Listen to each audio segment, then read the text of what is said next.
Stars of Ghana as they take on Chad at the Olympic Masha Idris Dib in Jamana Stadium for the Group I in the ongoing 2026 FIFA World Cup qualifiers. Chad are yet to win a game in their last 14 games, and we're here to give you a watch-along live commentary of everything going on. My name is Joel Eshen, and welcome to GhanaWeb's live coverage of the ongoing 2026 FIFA World Cup qualifiers. Doing this, to my left, I have Stella wearing the Black Stars jersey, the only lady in our midst, and then the two gentlemen, Frank and Benjamin. Guys, good afternoon, and thanks for joining me here. Thank you very much, Joel. Are we in high spirits? It's like our morale and everything is down. Let me start with you, Frank. The players are already on the page. Frank, take us through the lineup of Coach Otu Ado. I'm told that Benjamin Asari, goalkeeper number 1, is still in post, trying to make sure that we are not going to concede again. Yeah, and Otuado, as usual, sticks with Benjamin Asari in goal. But then one surprise player, that's Caleb Burienchi, starts today. And, you know, a young guy, but Otuado has trusted him in defense. There is Jonas Ajete. And Jordan Ayew is captaining the side. Leading the attack, I think it's Antoine Semenyo. There is Gideon Mensah at left back. Elisha Wusu in midfield. Jerome Opoku also in defense. Inaki Williams. Hopefully he has a good game today. There is our star boy Mohamed Kudus and Abdul Samed Salis, which I believe will do the job for us today. All right, so we're streaming live on Facebook at GhanaWeb, on X at GhanaWeb, and then on YouTube, also on our website, www.ghanaweb.com. You can go and then, watch the ongoing live feed from our studios here. When we get to the live feed, we'll make sure that you see the game. There is so many, wahala around the live game, but we'll make sure that we serve you everything. Now, Stella, what are Ghanaians saying about this particular game? Well, from the beginning, it was about the stadium, what's the pitch on which Ghana is going to meet Chad. Some people have made certain comparisons about the quality of the stadium that they are giving us and what we have currently in Ghana. So in the beginning, that was where the conversation was, going towards. Much has not really been said about expectations for today's game, but like Ghanaians act like they are not interested, but there are a lot of people we pretend like we don't love there the are a lot Black of Stars. people who are ready and are expecting to see that the Black Stars perform very well. After the lineup was released, I'll take you through a few of the comments. The first comment here, someone says, "You pour water the pitch today. You see how Chad they school us on the stadium issue." Someone said, "Kudu, Semenyo, and Williams. These 3 go start for many European teams. I think they are backing Otoado's selection." And some people are asking, 3 strikers, Partey on the bench. Is it match fitness or what? Someone too said we go drink. I don't think I agree with that person. Okay, so now let me bring Benjamin in. Benjamin is giving us the stats, and at the in Jamana Stadium, Charlie, the fans it don't be small, but Benjamin, let's go through the stats. Is it favorable for us? Very, very favorable in terms of the numbers. So Ghana, we've played 6 games, we've won 5 and lost just 1. We've scored an impressive 15 goals. That's quite an impressive one. We've conceded just 5, having goals difference of 10. And then the opposites can be said of Chad, who have scored 6, who have played 6 matches. They've lost 6. And then it's like they've scored once and conceded 14 goals. It clearly tells you that the numbers are favoring Ghana. We are, leading in terms of advantage. Who wins the game? Ghana are high favorites, but as to whether that will pan out on the pitch, the players, as Otuado has released the squad, they will be able to give us that massive result that we are looking at. We await to see that, but the numbers are favoring Ghana in terms of defending, attacking, and everything.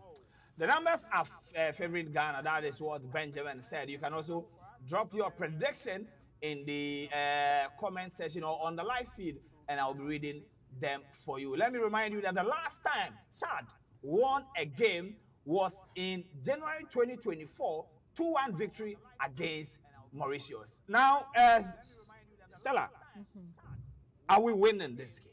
Of course. I've said this countless times. I mean, we beat them already. We've done it before. So it's if we are even using the data that we have available, it looks like we are in a comfortable lead. It looks like we are going to win. Plus, if you add my optimism as a Ghanaian and the red, gold, green, black star running through my veins, you know that I'm going to say we are going to win. By how many goals? I think 4. 4 goals to nil for Stella. Frank. I think the nerves will get to the players, so I'm not going for a very big win, but a 3-0 win for me. And Nerves against Chad? because of the game, you know that a win will ultimately get us through to the World Cup. So all those kind of things get into the head of players, so that they won't want to concede early. They would want to score early also. So sometimes this all come into play with this kind of games at stake. So a 3-0 win for me. All right, 3-0 win for Frank. Benjamin. I think I would side with Frank in terms of the scoreline. The concern coming into this game has been the fact that Otuado drew attention to the nature of the pitch. He believes that it's not in good shape, and he questioned CAF as to how they approved it. I believe and hope that that will not affect their performance. But if on any good day we get a good pitch on any day, I believe that we can give them 3 or 4-0. All right, so you heard from the guys in the studio. You can also drop your predictions on the live feed on Facebook and then on X, YouTube as well. We're streaming, and I'll be reading them for you. Before I take you to the N'Djamena Stadium, let's go through it. And this is where it all begins. The Black Stars of Ghana wearing the white jersey, whilst Chad are in their traditional blue with white stripes. This is what they are wearing from commentary position. Chad are hitting from left to right, whilst the Black Stars of Ghana will be scoring on my left. Ghana currently in possession. Back to Gideon Mensah will find our central pair of defense who are trying to build from the back. Black Stars hoping to win. And let me remind you that at 4 p.m., the other game that Ghanaians will be anticipating will be against Comoros and then Chad. Hopefully, Ghana progressing. Jordan Ayew alongside the left side of the ball. Jordan enters, goes with the cross. Kudus Mohamed couldn't go with the bicycle kick, but Ghana still in possession. Pressure in the early stages of the game for the Black Stars of Ghana, pinning the Chad team in their own backyard. Possession. And let me go through the lineup again. Jordan Ayew, Kudus, Gideon Mensah, Elisha Owusu, Antoine Semenyo, Inaki Williams, surging forward with Jordan Ayew. Jordan hesitated to shoot this one. He goes back. He finds Elisha Owusu. Elisha goes back to Jordan Ayew. Jordan whipping the ball, but Kudus Mohamed couldn't control.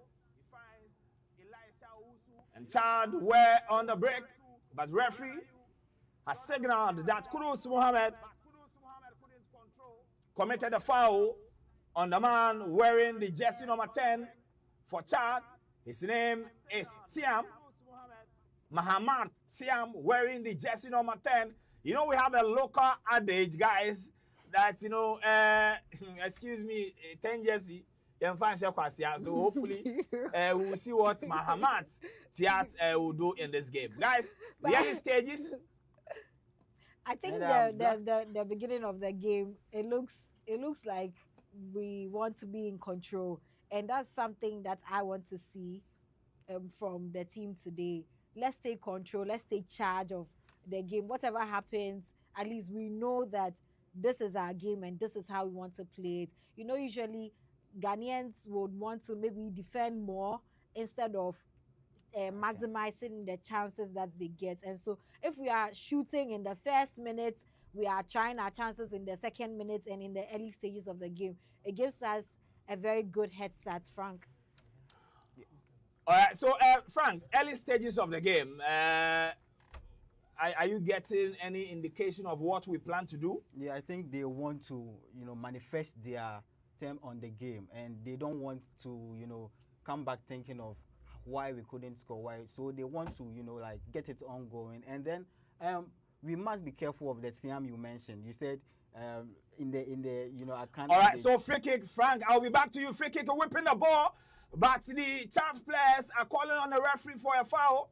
But the referee will not listen to any complaints. Referee Ahmed Abdul from Libya, assistant line 1, also from Libya. It's basically like we having a Libyan contingent here officiating again.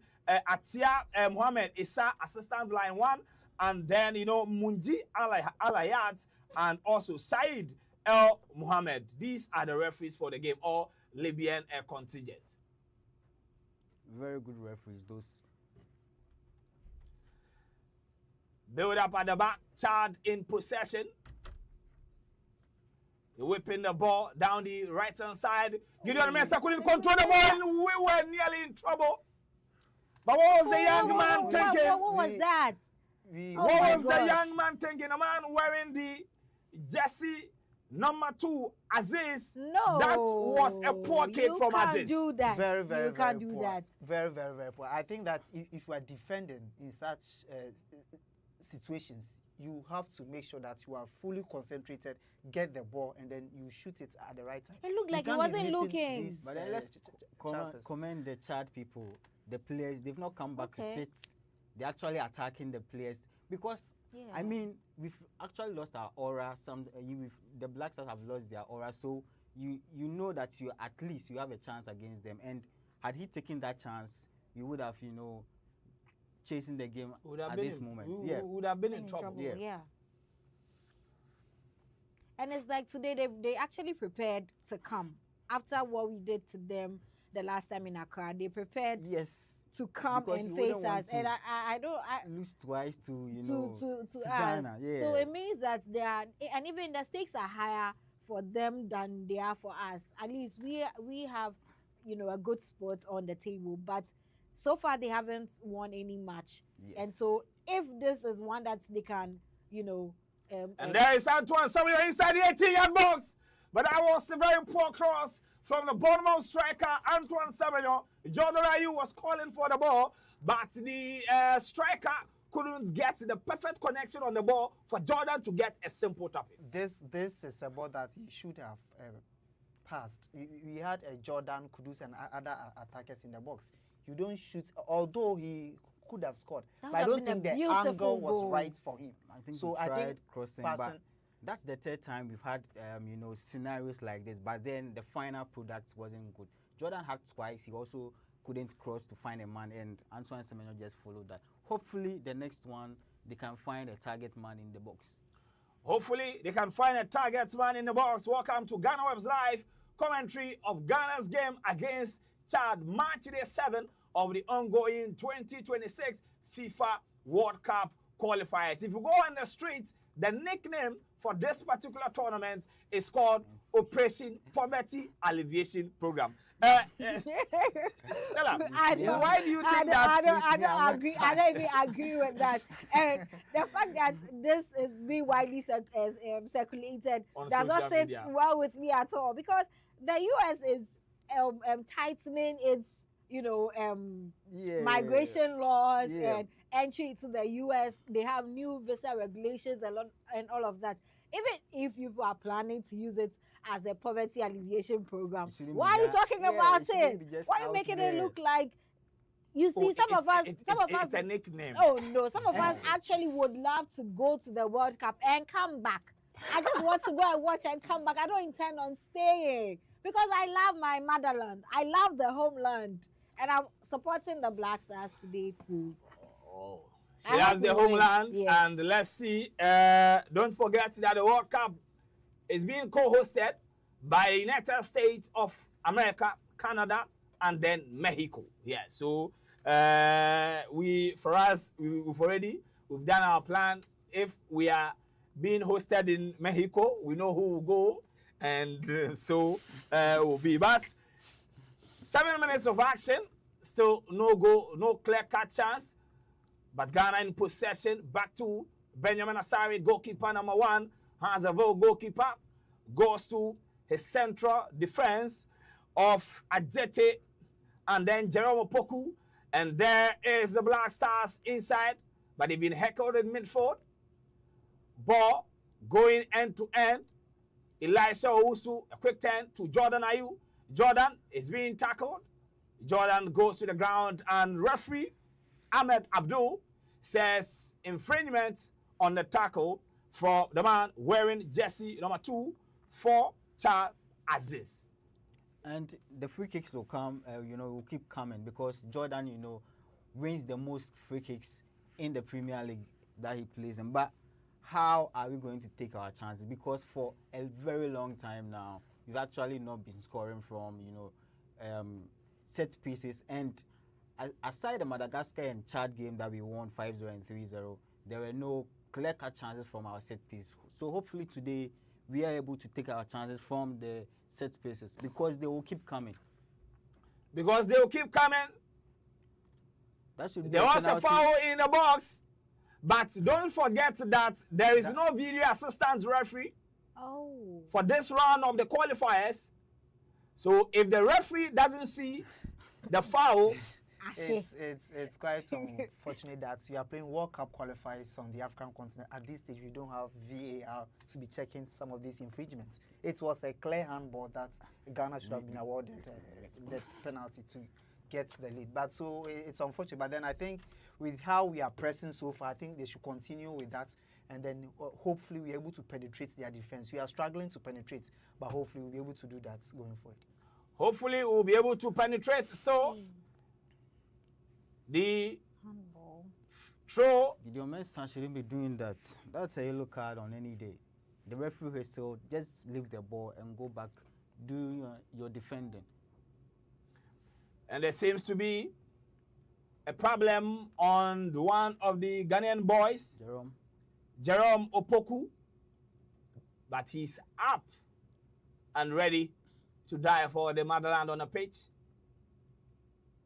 10 minutes, Ghana 0, Chad 0. Don't forget that the last time Chad lost a game or they won a game was in January 2024. It was a 2-1 away victory against Mauritius.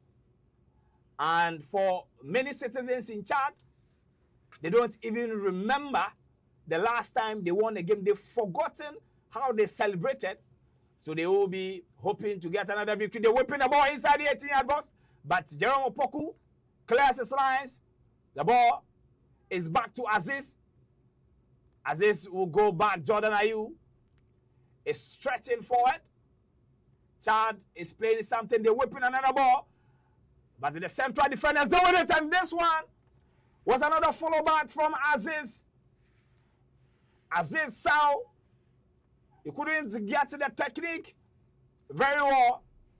And there again, Chad are picking all the second balls inside the 18-yard box of the Black Stars. Joe, let me run you by the numbers. After 10 minutes of play, Ghana, once again, we are setting our dominance in the game. We have 60% of ball possession as against 40% for Chad. And then in terms of shots, I think Chad have 2 shots so far. We don't have any shots either on target or any regular shots as well. So these are the numbers as we speak. Ghana, once again, dominating, but we seem to be lacking in terms of shooting and then finding the back of the net. We seem to be lacking, but we're still controlling possession in Aki Williams.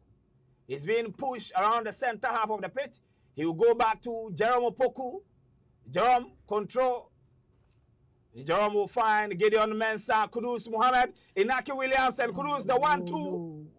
And Kudus commits a foul in his attempt to win the ball. I do not trust the pitch. It looks like the ball is struggling to get off the pitch. Because on any proper pitch, that bounce from that bounce from Gideon should have landed perfectly on his feet.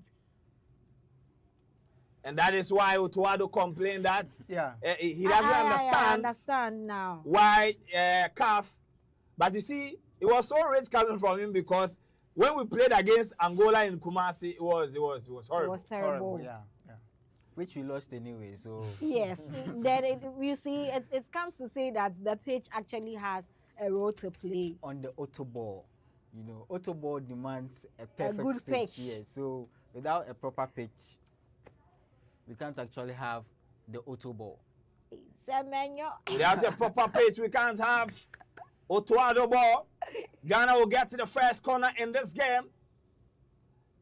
I can count about 6 Ghanaians inside the 18-yard box of Chad trying to make something out of this corner. Jordan Ayew, Ghana's top scorer in the ongoing qualifiers, will take this one. Let's see Jordan Ayew. Jordan whips in the ball straight, and it goes into the arms of goalkeeper. How is that a foul? You don't think that's a foul? Not in any word of football. That was a shoulder to shoulder challenge, and I don't know why. I'm not being biased though, but that's actually a fair challenge. And Yes, so it appears most of the fouls, The of 50-50 flights, balls, 50-50 yeah, balls are actually going in favor of Chad. Chad so far. I think it should just tell the president, the coach, to instruct the players to be fully concentrated on the game, give out their best, because with the slightest mistake in the box, it could result in a penalty. The game is currently being played at the Mbayana Stadium. Stade Olympique Idriss Derby Itno in N'Djamena. Very interesting name. We'll find out the history of this particular stadium very soon from Benjamin. The stadium is packed. And let me also remind you that Chad is currently working with a new coach. His first game is the one we are watching. Coach Tahir Zakaria will get his history very soon from Frank. He is the new head coach of Chad. They've been losing too many games that now they want to have a feel of, you know, how it feels to win games. Gideon Mensah with this one finds Jordan Ayew. But Jordan goes back to Gideon Mensah 1-2 with Antoine Semenyo. Jordan Ayew is currently lying down, holding his legs, crying. It seems that the challenge from Said Aziz was good. A long one inside Inaki Williams. But Inaki Williams couldn't get the ball to Kudus Mohammed. So far, the Ghanaians have seen much of the ball, but we are not doing anything. Kudus Mohammed is being heckled. Referee says, play on.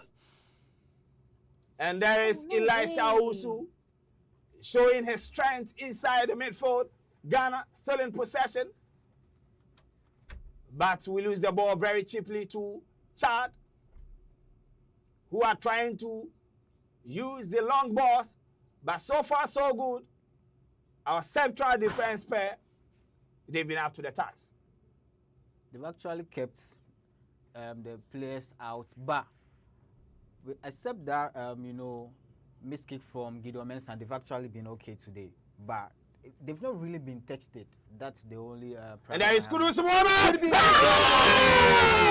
And it's Jordan Ayew! Ghana gets the first goal! Jordan Ayew, Ghana's top scorer! This is what I in need. the ongoing FIFA World Cup qualifier. This is the food Jordan I need. gets us the first goal. It was a very easy goal. Very cooked by Kudus Mohammed. He put it on a silver platter for Jordan Ayew to just connect the ball. Ghana 1, Chad 0. Wow. That's excellent. Thank you. And I was calling for a cross finding the target man, and Kudus brilliantly did it perfectly.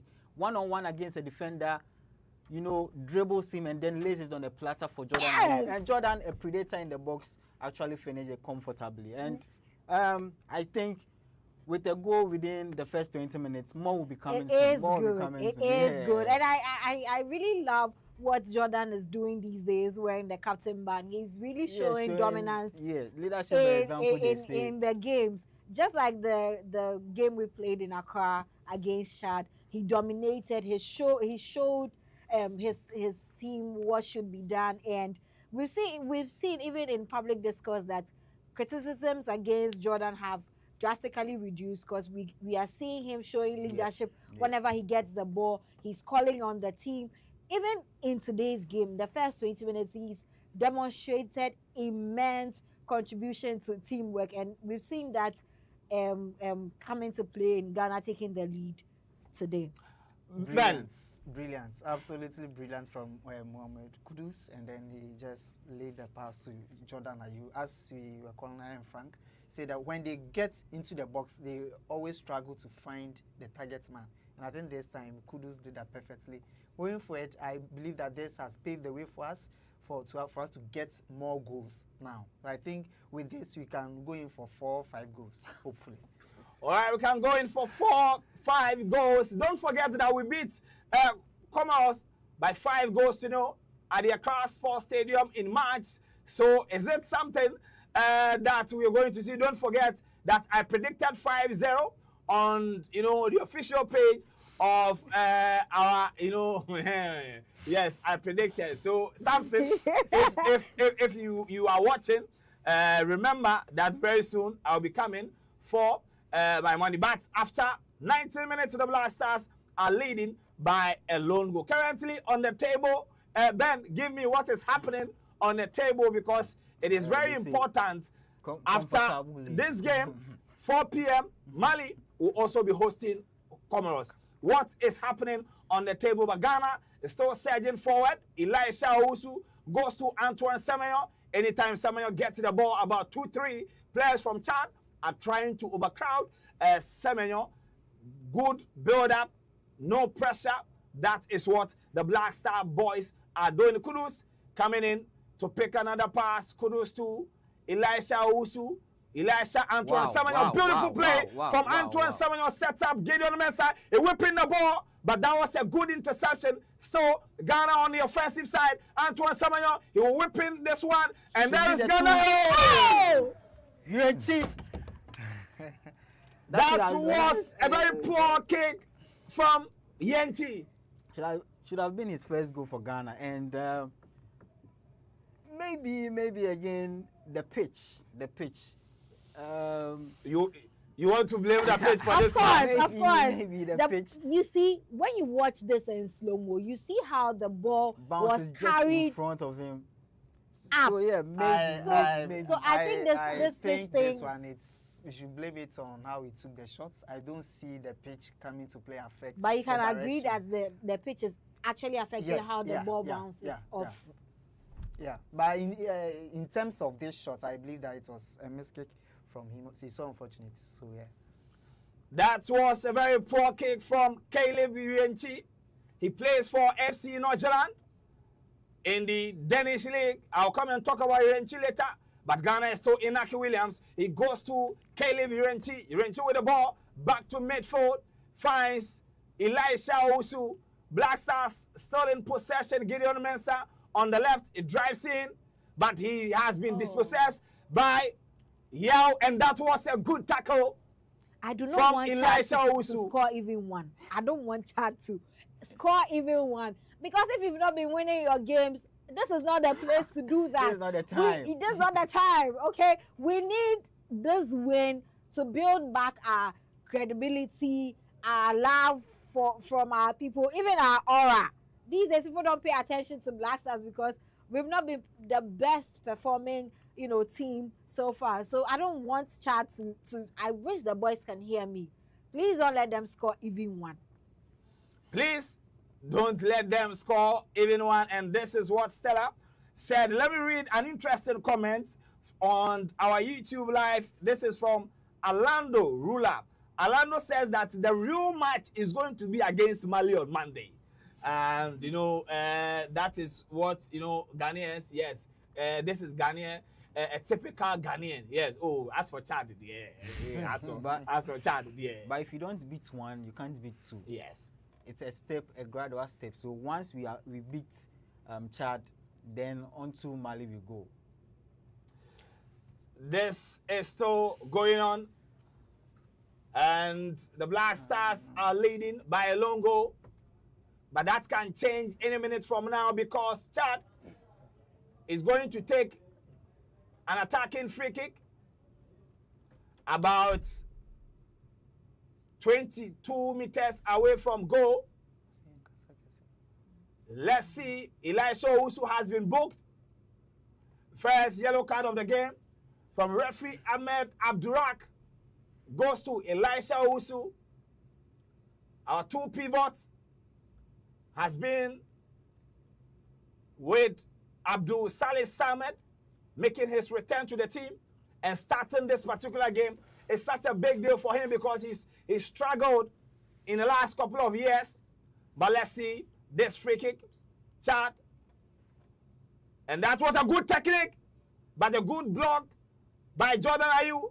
The ball is still with Mahamat Tiao, wearing the jersey number 10, Chad. They were whipping this ball, and goalkeeper Benjamin Asari couldn't handle it.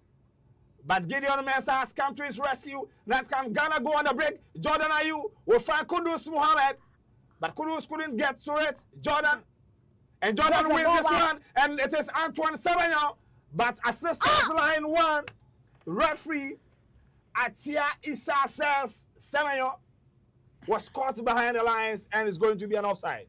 I think he moved too fast, and you can't actually fault him though. He was expecting a perfect pass from Jordan, but once again, Chad causing havoc in our penalty area, and Benjamin Sarri, that was quite unfortunate that he couldn't actually punch or catch the ball out of safety. And that is that. The Black Stars need to be very careful inside their own area. And Jordan will fight this one. But that was a good defending from Chuapalo wearing the jersey number 8 for Chad. Ima, what Benjamin, tell us the history of the or give us the numbers so far. So the Ghana, in terms of the group, we are leading by 1-0. Now we are leading by 18 points, followed by Comoros with 12 points, Madagascar 10, Mali 9. Remember, Comoros and Mali will be playing this evening, then we know our fates. But as we speak, we are in a comfortable lead in Group I. Comfortable lead, yes. I like this particular word, yes. The last time somebody said, somebody. Now, Frank, if you are ready, you can give us a little bit history about the N'Djamena Stadium. The stadium that the coach was complaining about. Benjamin, give us the history of the N'Djamena Stadium. So it's very interesting that the stadium was completed in just May 2025, few months ago. And so it was named after, in honor of their late president, who is Idris Deby Itno, who, has done a lot. And then in order to honor his legacy in the country, they named the stadium after him. Now it's a 30,000 seats facility. So it just tells you, as we could all see on the screens, it's just a very sizable one that we had quite a number of supporters from Chad occupying the stadium. Now, interestingly, it was funded by as a gift from China, and so the funding, African gifts. Exactly, the entire funding for the stadium was a gift from China as a diplomatic relationship between the two countries. So it's quite interesting. But unfortunately, how can a stadium be completed in May 2025? We are in September 2025, and the pitch is in a poor condition. This raises a lot of questions about in terms of infrastructure in Africa, how we invest and how we're able to come up with these facilities. All right, so that is our goal again. Kudus Muhammad, he did a brilliant job. I'm sure that Trapolu was hoping that Kudus was going to cut in to his left, but Kudus opted to go to the right and then put in the cross for Jordan Ayew to score a very simple tapping. Now, let's talk about the new coach who is going to, taste his first defeat against the Black Stars of Ghana. Tahir Zakaria. Frank, what can you tell us about the new coach of Chad? He's a very seasoned coach, rich in experience, and he's actually, very adept with the African terrain. Coach some teams, including Swaziland, which is now Eswatini, and then his last previous career was in Gambia, and he's quite, like I said earlier, very, very okay and knows what the African football is about. But unfortunately, he's gone to a place where he doesn't have the right players to do what he actually wants to do in the African terrain. That is the record of coach Tahir Zakaria. We are back from the cooling break, and the ball is now with Kudus Mohammed. Kudus has been fouled, and accordingly, referee Ahmed Abdurak has awarded a foul for the Black Stars. Back to Elisha Owusu. Inaki Williams will pick this one up. The Black Stars are slowing down the tempo of the game, but Kudus will switch it up. And there is Antoine Samuel inside the 18-yard box, but that was a good tackle.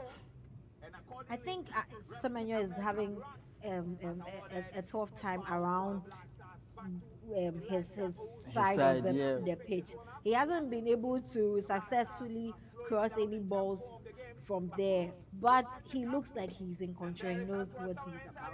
So it's still early days yet. We are almost 30 minutes in. And it seems Ghana we've adopted the long throw style, but there was too much confusion in the 18-yard box, so the referee has awarded a foul against Elisha Owusu. Are we now also going with the Stoke City throw now? Arsenal, Arsenal they do Arsenal they do very, very well, going with the long throws and all that. Is this something that we are trying to adopt in the early stages of this particular game? But the game is back in session. Chad racing forward, building from the back. But Jerome Opoku has been cautioned, and a second yellow card for a Ghanaian player. Elisha Owusu was cautioned first, and now Jerome Opoku has also been cautioned, a yellow card for his foul against Tiam. And for a team that we've actually dominated, I don't see where the yellow cards are coming from. We've actually put them under severe pressure, which for me, it's quite surprising that we are getting booked and all over the place. The players are lacking discipline at this juncture of the game, and you can't do this against a top opponent, because I think it's a goal kick. The free kick was wasted, and I've seen a couple of people predicting a 2-2. Atta Cheslov says Ghana 7, Chad 0. 2-2 how? 2-2. I don't expect them to score. 7 is too much. 7-2 is too much. We are already 30 minutes in. We're already 30 minutes inside the game. And there is Caleb Urenchi making his competitive debut for the Black Stars. He really impressed in the Four-Nation tournament in the United Kingdom, where the Black Stars picked up the bronze medal, and he has been rewarded with his first competitive start. Kudus, good control. Kudus needs to release the ball early. No, he just did. He It's did. like he was listening to him immediately. He said it. He just released the ball. Urenchi is actually showing that he deserves to be here. He's doing well to maybe secure his spot on the team. The fact that we are all expecting what he would bring on board today being his debut, and he's showing that maybe he deserves to be here. He actually deserves to be there, and that also shows how talented he is. He actually can play in midfield and then at right back. So Otuado can, as an inverted right back if he decides to think like Pep Guardiola at times. So let's give the child the thing he deserves. He's actually done well so far, and I've not actually seen any attack from his right flank. He's actually shut the child from his right flank. He has. Oh, okay. So let me ask the two of you, a question. What were you doing at the age of 19? UNG is 19. Yes. At 19, I think I was buying forms to go to the uni, and I was just playing around, Charlie. All right. So that is Caleb Yenchi, born on the 15th of January, 2006.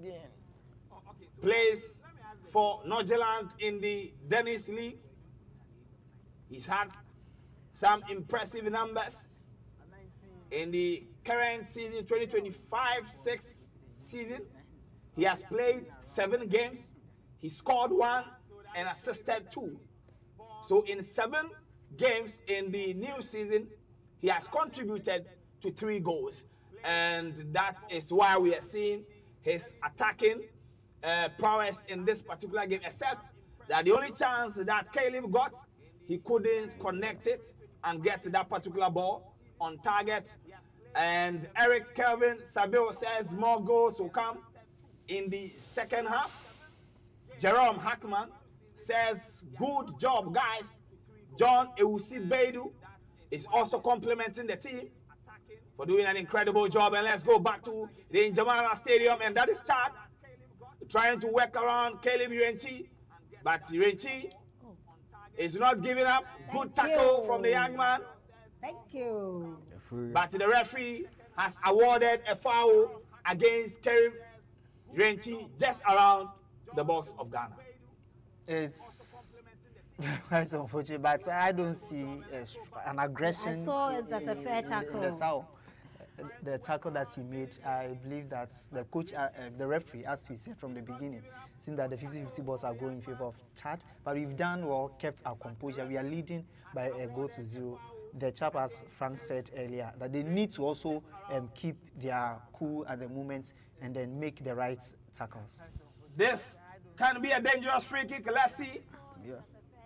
If the My Chad money is boys, on Benjamin Asari. they're whipping the ball. Thank you. And the connection from the man wearing the jersey number 10. He couldn't get the ball on target. Jordan Ayew is furious. Jordan furious. Calling on his boys. Don't sleep on the job. We are just 35 minutes into the game. And Joe, yeah, he's right.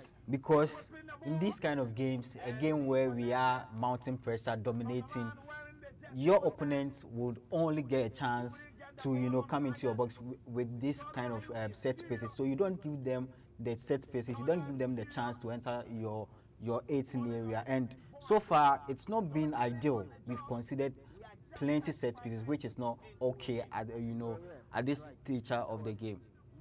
What is Semenyo doing? Semenyo's energy in this particular game is very low. Maybe we'll talk about it during the halftime break. But Antoine Semenyo manages to win a foul for the Black Stars. I believe that Semenyo's a bit of struggle. I think from the beginning of the game, he was making some good indications. That should be a foul in the yellow. That was too aggressive. Even though the referee gave an advantage, it should still be at least one of the one of the boys should have picked up a yellow card. That but was please, too aggressive.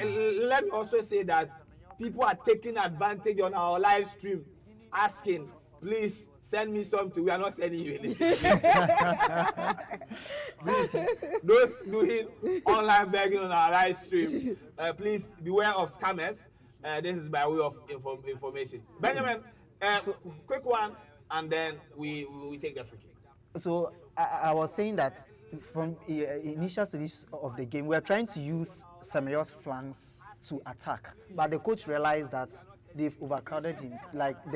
You get 3-4 people attacking him whenever he's on the ball. So we switched to the other flank where Kudus was able to lead the pass and we got them. So I think there's Black Stars, they're whipping the ball. But we get another corner as the captain for the Qatar team comes in, Chuapolo. He clears the ball very nicely to prevent Jordan from getting another tap-in header. This would have been a beautiful one. I was looking for Jerome it Opoku rather. Yeah, but that's a good defensive play from the captain, shutting down the cross once again. The only cross they let him, cross the goal, and now they are actually alert not to again let any other cross pass by them.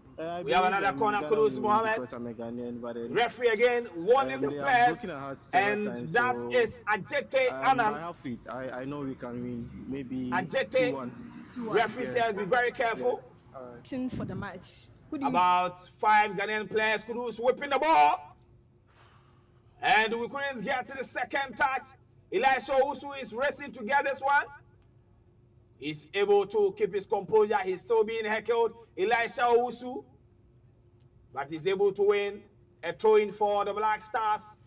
I'm yet to see what Elisha Usu does today. I think he has been buried by a lot of the other players. I'm not really seeing him take control of the ball, even though we've had a lot of the crosses come to his side of the game. He just lets that one go by. The ball rolls back to Benjamin Asari, goalkeeper number 1. A lot of people have been saying that it's as if the ball is afraid of Asari, because anytime we are playing and he's in the goalpost, we hardly give away chances. Yeah. Ghana, Elisha Owusu will go in midfield. We'll find Ajete to Caleb to Jerome Opoku. Gideon Mensah will pick this one again. Gideon gives the ball away very cheaply. He's very lucky that we weren't punished from this mistake. He's been very shambolic in the game. I don't know whether it's lack of, playing time at the club side or what, but I think he needs to up his game. In the second half, if he keeps playing like that, I think we should sub for the other players to be given the opportunity. Yeah, so on Benjamin Asari, I wish he would actually get a lot of chances so that we can see how he handles them. His reflexes. We shouldn't just leave it to chance. Right now we can say he's doing well because he hasn't had the opportunity to not do well. If your team is already good, you are not getting a lot of balls coming your way. We can't really tell if you're up to the task or you're just working on inshallah and vibes. But it is not his fault that we are not conceding chances. And I think in that regard, the defensive setup needs to be commended for this. Caleb Yuenchi has been brilliant in terms of linking up with Kudus Mohammed up front. It's been excellent, and so other defenders too have done well. Except that Gideon Mensah needs to once again up his game. 5 more minutes to go. Inside the first 45 minutes, Ghana leading by a long goal. A goal produced, created by Kudus Mohammed, and was scored by Jordan Ayew, who is currently second on the top scorers chart when it comes to the FIFA World Cup qualifiers in Africa. Mohamed Salah of Egypt is leading the top scorers chart with 6 goals. Mohamed Amoura of Algeria also 5 goals.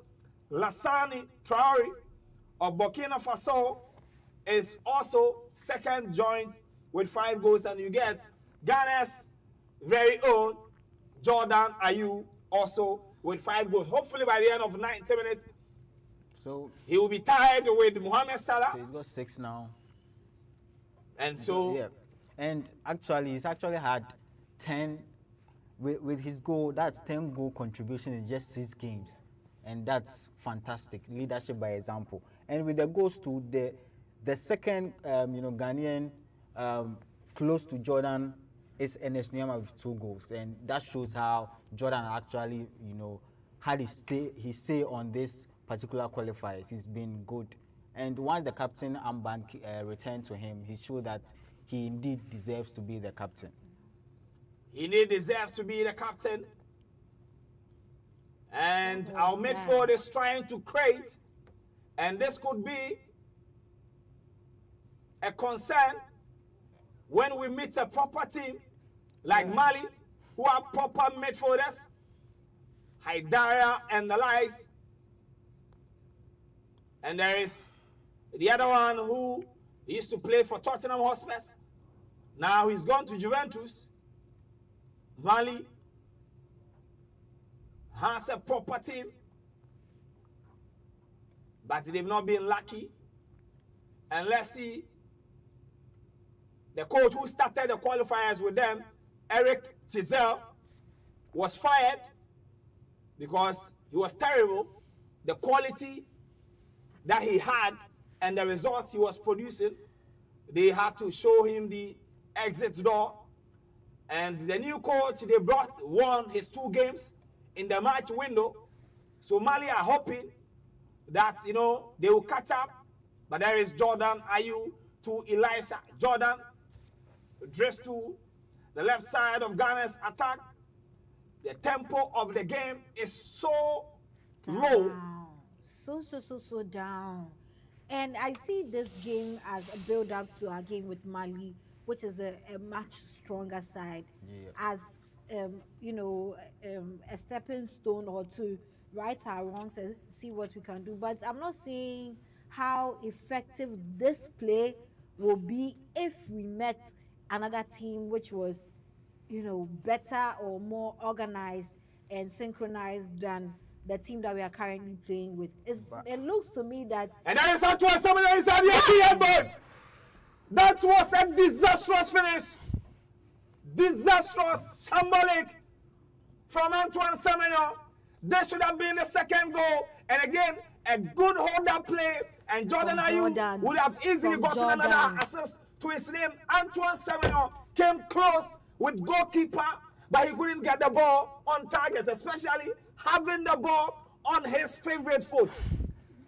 This is what he does at Bournemouth, and so it raises questions about some of our players. When they play for their respective clubs, the same chances that they get that they're able to bury, they come to the national team, then it becomes problematic. I hope and know that Coach Otuado is still working on some of these things. Inaki Williams also had a similar challenge. And then I don't know what's the main cause, whether it's tension or nerves or whatever. But I hope and believe that you'll be able to rectify it going forward and be able to bury some of these chances. You can't squander such a huge chance. It would have been a beautiful goal. But that also showed us one thing: the quality of Jordan Ayew.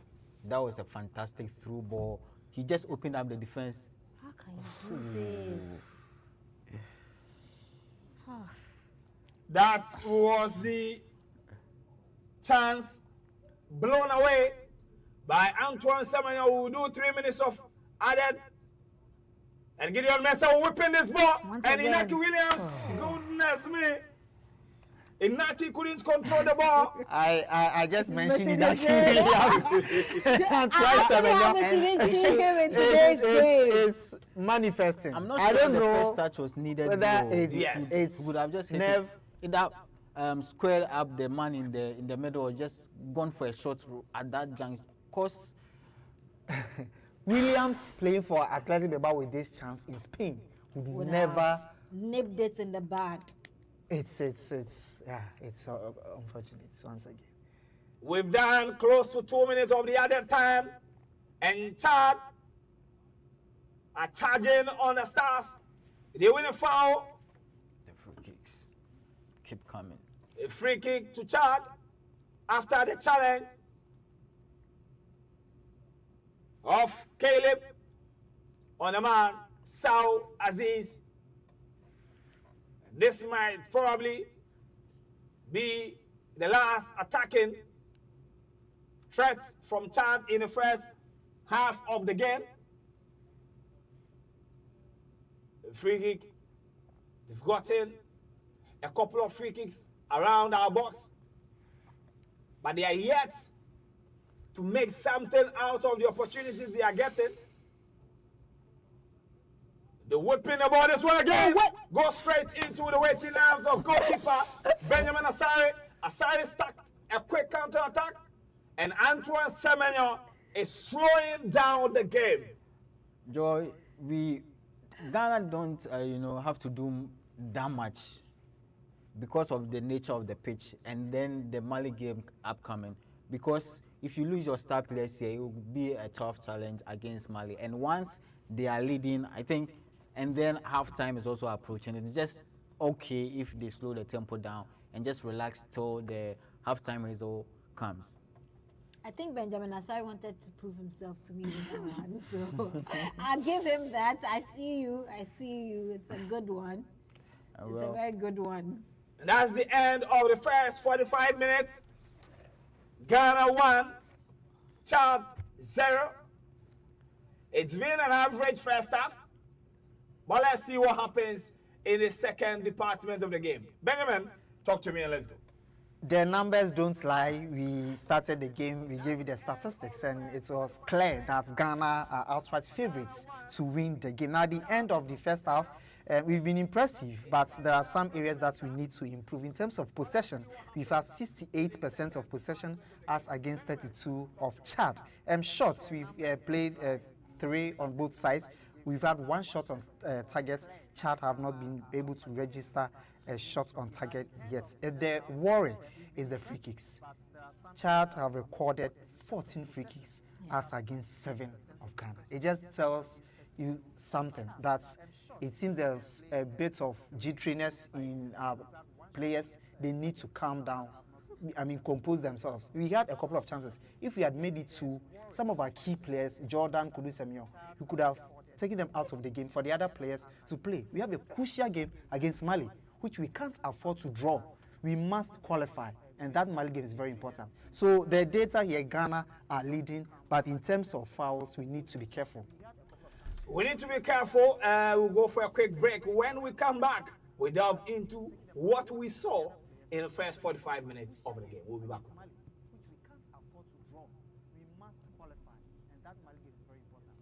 Come on, everybody. Go, go, go, go, go, go, go, go. Blasters, go, go, go, go. God bless our homeland, Ghana, and make our nation great and strong. Black stars, rise up, stand up. It's time to show the world again what we've got. Oh yeah. It's time to raise the flag of Ghana so high, so high. With God's love, might and strength, sure we will make it to the top. So here we go. Go, go, go, go, go, go, go, go. Ghana, go, go, go, go. So here we go. Go, go, go, go, go, go, go, go. Blasters, go, go, go, go.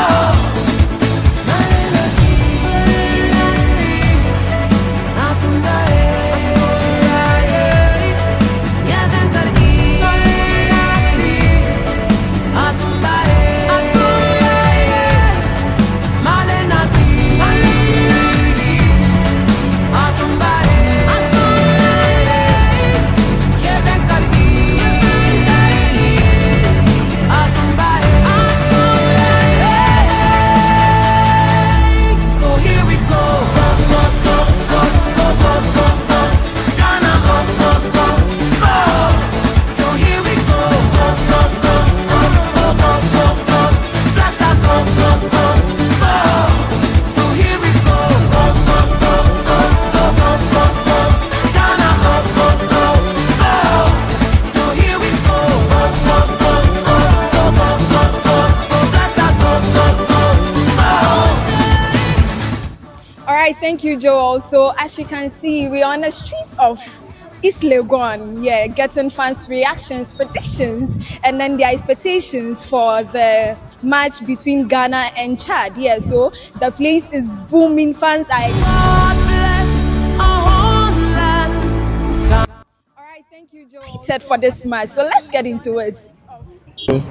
I believe Ghana will win because I'm a Ghanaian, but then they have broken our hearts several times. So, but I have faith. I know we can win. Maybe 2-1. 2-1. Yeah. Oh, okay. Yeah. All right. For the match, who do you think will score the highest goal, or just predict a number? I think Ghana is going to win by 2-0. 2-0. Okay. I think more than 3 goals from Ghana. More than 3 goals. Can you give us specific number? Like 4 or 5 goals. 4 or 5 goals. Okay. For the match. I think Ghana will score Chad 2-0. 2-0. Yeah. Okay. Ghana will score one goal to nil. Why 1? Oh, because it's getting tough. So maybe let's say one goal to nil. Tough against Chad. You remember we scored them 5 the last time. I know. I'm aware. So why do you say it looks tough today? Oh, let's say they are playing home. So most of the time when people are playing home, they try to be tough. But at least 1 goal is enough for us. Alright, so 1 Chad 0. Ghana 3, Chad 0. Please come again. We want to hear you clearer. Come again. We want to hear you clearer. I want to hear the figure. Ghana 3, Chad 0. I know what I'm saying. I know what Ghana we are capable of. Ghana we are a football country, football loving country. And then even Chad themselves, they know that we are a football loving country. So some of them, they support us. But just that they have to play. But definitely we will score them 3-0. No doubt. What do I say? So the scores. I should be 3-0. Jordan, Semenyo, and one of the defenders. Yeah, 3-0. Okay. Why do you say so? For the few minutes of the game, I see a balance. But then, knowing Ghana, they will take over maybe in the next half or later on. I mean, we're good, so we'll do well.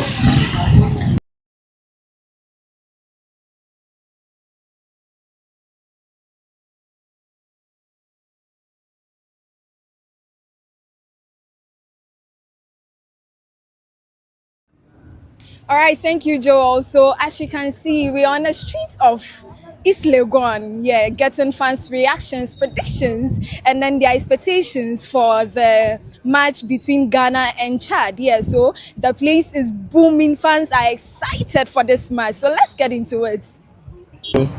I believe Ghana will win because I'm a Ghanaian, but then they have broken our hearts several times. So.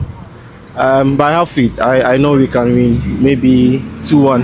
2-1. Yeah. Oh, okay. Yeah.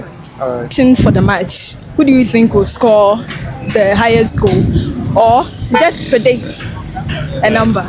I think Ghana is going to win by 2-0. 2-0. Okay. I think more than 3 goals from Ghana. More than 3 goals. Can you give us specific number? Like 4 or 5 goals. 4 or 5 goals. Okay. For the match. I think Ghana will score Chad 2-0. 2-0. Yeah. Okay. Ghana will score one goal to nil. Why 1? Oh, because it's getting tough. So maybe let's say one goal to nil. Tough against Chad. You remember we scored them 5 the last time. I know. I'm aware. So why do you say it looks tough today? Oh, let's say they are playing home. So most of the time when people are playing home, they try to be tough. But at least 1 goal is enough for us. Alright, so 1 Chad 0. Ghana 3, Chad 0. Please come again. We want to hear you clearer. Come again. We want to hear you clearer. I want to hear the figure. Ghana 3, Chad 0. I know what I'm saying. I know what Ghana we are capable of. Ghana we are a football country, football loving country. And then even Chad themselves, they know that we are a football loving country. So some of them, they support us. But just that they have to play. But definitely we will score them 3-0. No doubt. What do I say? So the scores. I should be 3-0. Jordan, Semenyo, and one of the defenders. Yeah, 3-0. Okay. Why do you say so? For the few minutes of the game, I see a balance. But then, knowing Ghana, they will take over maybe in the next half or later on. I mean, we're good, so we'll do well.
it is not a game that in Very the second close. half you can take I know it's our very, top, it's our very, top players. it's a very Yes. close game, Very, but very. we have enough. They say, you know, we should protect.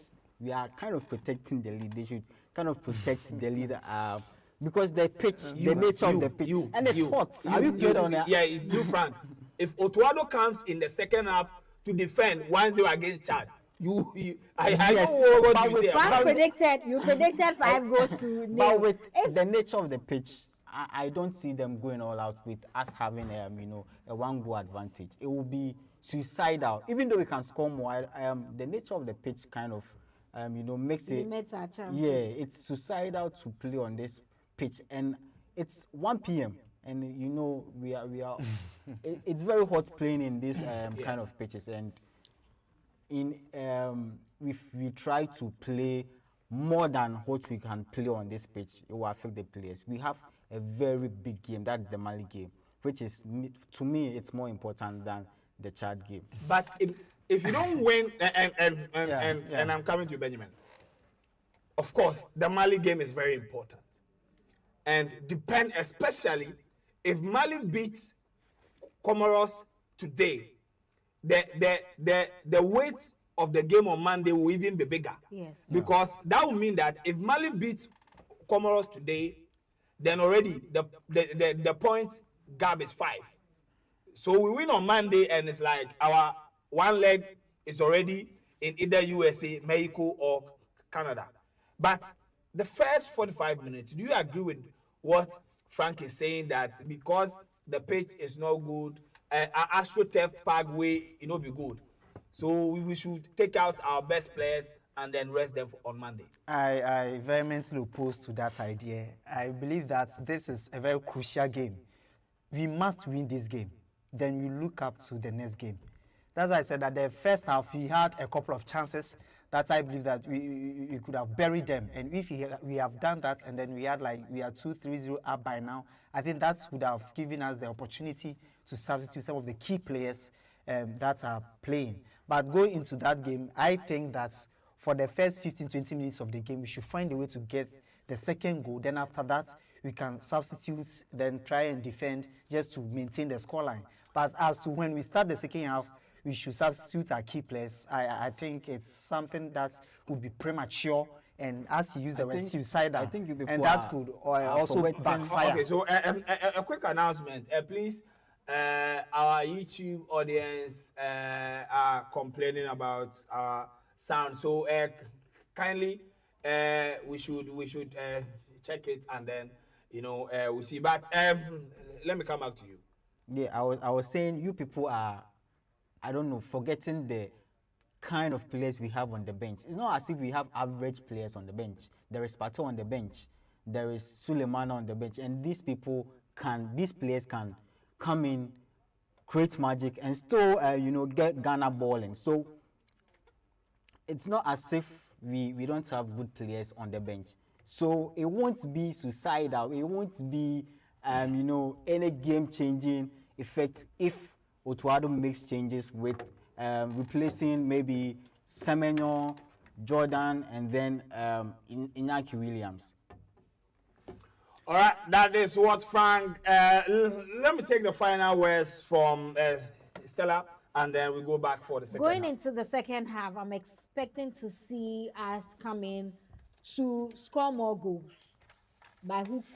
I don't agree with what Frank is saying, that because we have a bigger match ahead, we can do anything today. No, I need us to secure this one with as many goals as we would. And in typical Ghanaian fashion, sometimes we are going on, and before we qualify, we have to do the calculations, and in those instances, the goals may actually help us. So I need us to score more, and I need us to win this game. All right, let me take you back to the Stade Olympique, my star Idris Deby Itno, and in Javana, in Chad, where the Black Stars are being hosted. First 45 minutes of the game, and then 1-0, Jordan Ayew scoring. A very cooked goal from Kudus Mohammed. Now the starting lineup, no changes yet for the Chad team. They are still setting up with a 4-2-3-1 formation, back line 4-2, and then the Ghanaian team is still Antoine Semenyo, Jordan Ayew, Mohamed Kudus up front, Abdul Saleh Samed, Elisha Owusu, Inaki Williams, Gideon Mensah, Jerome Opoku, Jonas Ajete, Caleb Irenchi, and then goalkeeper number 1, Benjamin Asari of Accra House of Oak. No changes yet from either side. It looks like we are back in and we are going with what we have already. I do not know what plan Otuado has, but it looks like we are the tempo of the game, even though it's just 1 minute 50 seconds in, looks like we are in charge again, just like we did in the first half, and I hope that continues. It looks like we're in charge again, very much so. Switch down the left-hand side, finds Antoine Semenyo. Semenyo is being pressed, good control. Antoine Semenyo goes back to Gideon Mensah. He whipping the ball. That's easy clearance from the back line of Chad. And I expected them to move the ball quicker this second half, and they've actually done it, because at 1-0, Chad will be thinking we still have a chance. Are still in the game. We still have a chance to make something out of the game. So they need to, like Ben said, they need to actually get the second goal very early in the game and then close all chapters. All right, let's go back to Elisha Owusu. He tries to find Inaki Williams in between the spaces. The ball has been cleared. Goes over the line, so it is going to be a defensive throw-in for the Black Stars of Ghana. Caleb Irenchi, wearing the legendary number 2 jersey. I think that Hans Edu Sape wore that number. And recently, that jersey was being used by Tariq Lamptey. But Ghana still a long one. Inaki Williams inside the 18-yard box. Ooh. He wanted to dribble the defender straight with his control. The pitch. But Saleh Samed will go this one. Back to Gideon Mensah. Jordan Ayew. This is never the pitch. Ghana building slowly. And Gideon Mensah whipping another cross. The ball has been cleared. It bounced back. Ghana puts in the pressure. Jordan goes back to Gideon Mensah on the left side. There is some 1-2. Black Stars now in cruise control of the game. You don't see much aggression from the Chad team like we saw in the first 45 minutes of the game. So it is a full day. Ghana, they pass, swing 3, 4, 5 together, and they attempt to play the ball behind the defensive line of Chad. It's actually been a one-way traffic this second half, and they are putting and swinging passes together, but then the cutting edge. And Gideon Mensah, I don't know how many chances he's going to get to fluff his lines. That's offside though, but Gideon Mensah needs to be better. He can't just cross into the box and expect just magic to happen. He needs to find a man. And just like Kudus did, when he found a man, we got a goal. And there is a loose ball. Jordan Ayew couldn't get it to Kudus Mohammed. The ball has been cleared. We send it back. But Captain Imboyana. Jordan gets the ball. Shit. And there seems to be too many mistakes from both sides. Caleb Irenchi goes back to Benjamin Asari, very calm. Asari will quickly get the ball to Jerome Opoku. It will be picked up by Abdul Saleh Samed. He finds Inaki Williams. Inaki, good control. And there is Kudus. Back to Jordan. And we couldn't make the most out of the mistake. We couldn't punish the Chad team. Doing? And we are still in possession. Kelly Renchi for Kudus Mohammed inside the 18-yard box. Kudus couldn't dribble his way out. And the ball is back in the arms of the Chad players. They give it back Chad looks like they have a plan the second half because that attacking over there was brilliant. If not for how they crowded Kudus, it would have been disastrous for them. But they managed to get the ball out of the 18-yard box and throw it back onto the pitch. I mean, they've decided to believe- sit and okay. then, counter because that's the only thing they can do now. They can't match the Black Stars toe-to-toe when it comes to the passes, the tiki-taka and stuff. So it's actually a good thing that they've decided to sit and then counter. But as to which that plan will be successful, we are yet to know. And the Black Stars, perfect today. They've actually done a perfect job so far. Let's hope they can actually. And that is so Inaki Williams finds out one somewhere, and that was a wrong pass on any day. Wrong pass. How do you even do that? He's sad. Inaki struggle keeps to continue. I don't see any improvements. He had a ball in the box on the left flank, and he couldn't also beat his marker. I think it's not the pitch. Are I we mean, going to play? The pitch for everything. first Oh touch my was poor. God. The first touch was poor, and I don't know what's going on. But if he keeps playing like this, and I think we can substitute him for other players to come in. We also need him for the Mali game. Who knows? Maybe that's where he will blossom for us. So yeah, Otuado needs to start taking actions. Otuado needs to start taking action. It is 52 minutes inside the Stade Olympique Idriss Deby Itno Stadium in Jamana. No goal so far in the second half. Ghana undoubtedly has been the better team. And there is Chad breaking away down the right hand side. The man, Aziz, couldn't put his teammate through with a better pass. And so Ghana will switch up. Kudus Mohammed, he That's a couldn't. brilliant That tackle. was a brilliant tackle.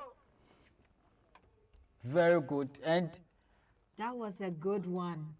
not too many defenders would want to go for that Take tackle in a that penalty, risk. in a penalty box, but he timed it perfectly, and that was an excellent defending to keep the score at 1-0. Because once Kudus was in, it was definitely going to be a 2-0 Oh for my Ghana. goodness, no way. That was a brilliant tackle by the man. Mopping things at the back for Chad. Making sure that they are not going to concede again. Caleb Renchi, he needs to be very careful. Any more offside tackles, and he might be in the box, and that is Chad. Mama wearing the jersey number 10 inside our 18-yard box. Okay. Flying the ball. I think he should have That's controlled the a ball. good one. They tried. Control the ball, positioned himself, then take the shot. But that's poor one. Flying the ball, poor one. He should have controlled the ball, positioned himself. Then I actually the agree shot. because he didn't have so many people, attacking him at that moment. If he had come forward some more, positioned himself properly, would have been in trouble anyways. But he could have done better. Definitely could have done better. Joel, we've done 10 minutes in the second half. The numbers keep speaking in favor of Ghana. Possession, we are around 68% as against 32% of possession for Chad. In terms of shots, they have 4, we have 3, but still struggling with the final. And Ghana might be in trouble. The young man threw himself on the ground as if he was on the beach. Oh no. And he is crying about a possible injury. But Antoine Semenyo will not care. Semenyo driving the ball forward. Antoine Semenyo enters the 18-yard box. And that could have been another wahala. And Ongu. I think in terms of crossing, he's now improving his technique on crossing. I think if not the defender who was timely intervention, that ball could have reached Jordan Ayew, and by now he would have registered his second goal in the game. So yeah, going forward, if Samuel keeps on sending these balls into the box and then finds Jordan or Kudus or whoever, I believe that could have given us. He wasn't being hurt. And once again, the pitch coming into, into the play here, that he had control of the ball, but unfortunately the pitch did its thing, and he's injured. Like I said, it's very risky playing on such surfaces, and we can't take any risks. Ghana can't take any risks. And I don't know if he can still stay on. I also feel like the player, I don't know, there was an intention to throw himself. Exactly, dive. He expected a challenge. Yes, so. yes. And if you could see, he was just lying down, just calling. So if we have a VAR here, then I think if the officials saw that, they would have been checking for a possible penalty. I think that was a deliberate attempt to dive, and it's unfortunate. I think, as Frank said, the nature of the pitch too doesn't help the players. The nature of the pitch doesn't help the players. Utuado complained bitterly before the game. He said, I don't understand why CAF will approve such a stadium for us to play. And in my head, I was like, not long ago, we were playing at the Kumasi Babayara Sports Stadium. If you stay in a glass house, you don't throw stones. So when I saw the quote, I was quite, I watched the interview, and let me remind viewers that currently we're having the cooling break. The player is being taken care of, and it seems Ghana will be making an introduction very soon. And Chad is making their first substitution in the game. The man wearing the jersey number 12 is coming for Saul Aziz.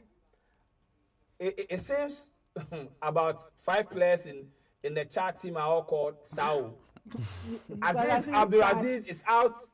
Frank Saul Chwana has been introduced, and he will defend this corner. Jordan Ayew will go for an in-swinger.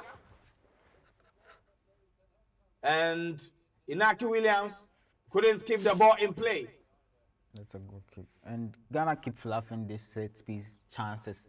And in games where your tiki-taka won't work, your auto ball won't work, you would depend on... Is there auto ball? There is auto ball. Auto ball is what? Against Madagascar, we swung about 18 passes together to get a goal. And that's auto ball in play. So on a day that you can't swing in these kind of passes, you will need the set spaces, and we've not actually taken advantage of. And that is Chad attacking our goal area, and that was the follow back. Oh, this Chad team! Oh my God! We need to be careful. We Very need careful. to be extremely careful. If you look at the 2 chances that they've had, if the shot had been good, I think we would be here with a different mood, in different spirits, and all that. The center, I don't know Gideon Mensah. When we started the second year, offensively was good, swinging in some crosses. But I think they are trying to use his side to attack us. And whenever they get there, we are vulnerable. Gideon Mensah, I don't know whether Otuado needs to substitute him as soon as possible before we concede. Once we concede in the game, I think that we are in serious danger. Alidu Seidu just returned from an ACL. I don't think it will be a good idea for Otuado to put Alidu Seidu in this game, because already the Chad players wearing the jersey number 7 has been taken off. Harun Chawuna. And Harun Chawuna. The pitch again, once again. He wasn't touched. The pitch just, got him down, and that's it. You don't play on such. I'm always complaining about such surface, and you can't risk the player's career on such surfaces. And after the game, we are going to see plenty of critiques about this kind of pitch. We'll get to see Yurinchi open up play, and there is Antoine Semenyo. Gideon Mensah will challenge for the ball. He loses possession. Back to Chad in their own area. They whip the ball long, but Abdul Salih Samed will clear this one, and it will be a defensive throw-in for Chad. Elisha Owusu and Abdul Salih Samed, they've not been bad defensively. But attacking wise, they've not really contributed much to help Ghana's fortunes up front.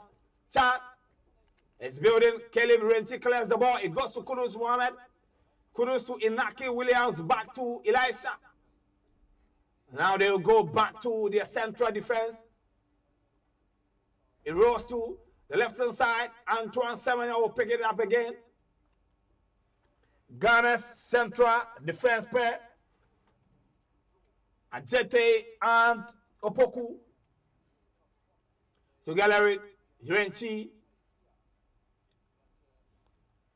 and Gideon Mensah. The Chad players are coming out of their shelf gradually in the game. In 62 minutes of action inside the Stade Olympique Idriss Deby Stadium. And there is Kudus Mohammed. Finds Inaki Williams. They are calling for offside. Referee ignores. Kudus Mohammed inside the 18-yard box. That was another good block from the man wearing the jersey number 15, Diakrory. That was a good pickup by Inaki Williams. This is what we refer to as timely intervention. It was a timely one. If Kudus had got his leg on that ball, I think it would have been a goal by now. Excellent defender once again from the Chad team. The two central defenders, Chapolo and his brother, they've been excellent. And Kudus will take an in-swing again. No Ghanaian player there to connect. And there is the counter break. Chad going. And Gideon Mensah mops up the place to goalkeeper Benjamin Asare. And Asare, oh my goodness. Benjamin Asare opted to pass the ball to Abdul Salih Samed instead of going with the normal Sambewami. He's no Kopama, but he's acted cool there. Like that was an ice cold, ball play. But as we are commending Benjamin Asare, we should also give shout out to Otuado. It takes courage to have this kind of faith in a local player like Benjamin Asare. Out of all our goalkeepers, Asare is the least experienced out of Ghana. Yeah, he's the oldest, but the least experience in the Ghana and even in the national team per se. But Otuado, even in the Ghana Premier League. But Otuado because about 2 seasons ago, he was playing in the Division 1. You see, he comes to the Premier League with Olympics, performs Olympics, end up being relegated again, and then gets a shot goes to Hearts of Oak, and now to the Blasters. Number 1. So Frank is making a point about giving Otuado the credit. I think the media as well as Ghanaians should be commended. Prior to the game, Atizigi was having struggles, conceding goals, and there was a lot of criticisms. So I think out of that, Ghanaians were calling for him to start. And I think Otuado heeded to the calls from Ghanaians and he started him. I think it has paid off and we are all happy about that decision. It has paid off. Benjamin Asare. On the streets, they call him goalkeeper number 1. Like the legendary Robert Mensah. So, okay, if you hear goalkeeper number 1 in this studio, know that I'm referring to Benjamin Asare, Inaki Williams, trying again inside Antoine Semenya. Good holder play. And is Gideon Mensah coming to finish up? No, Gideon wasn't there. Chad pick up the ball inside their defensive area. The referee has whistled for something. There is a Chad player on the ground. They are falling. Yes. So, but the game will continue. He just had a throw in. There was no I won't talk much. The guy, Michael. Oh, maybe it's a muscle pull. Michael Diawa, that is his name. Born on the 2nd of February, 2000, 25 years of age. He is down. The pitch once again comes into the picture. Frank made mention of the fact that it's affecting play in terms of the health of the players. As for the pitch. And then interestingly, Otuado's press conference, he made mention of the fact that it feels like concrete. Yes. And I was like, wow, how can the pitch feels like? But I think we are all witnessing it, and it clearly vindicates Otuado's remarks that he made. Something needs to be done going forward. And these are our players who are top in Europe. Imagine Kudus or Semenyo kind of, get injured here. Yeah. That's a total shutdown in their respective teams. And I don't want that to happen. way. So, Otto, it's 66 minutes now, and he needs to actually bring people in to take the place of these star players we have. We've done close to 20 minutes, and the passing of Benjamin Asare is hugely commendable, even when he's under pressure. If Pep is watching, this is the real ball playing goalkeeper. Benjamin Asare displaying his ball playing skills. Kudus, good control. Excellent. In the air, Kudus Mohammed running at the defense, whipping the ball, and Someone will not get it. Inaki Williams will pick the ball up, back to Jordan Ayew. Ghana fighting to get to the second goal. UNT will find Kudus Mohammed. He's running into space. Kudus fires Renti inside the 18-yard box. He'll go for a dribbling. Kudus! Oh! Kudus Mohammed.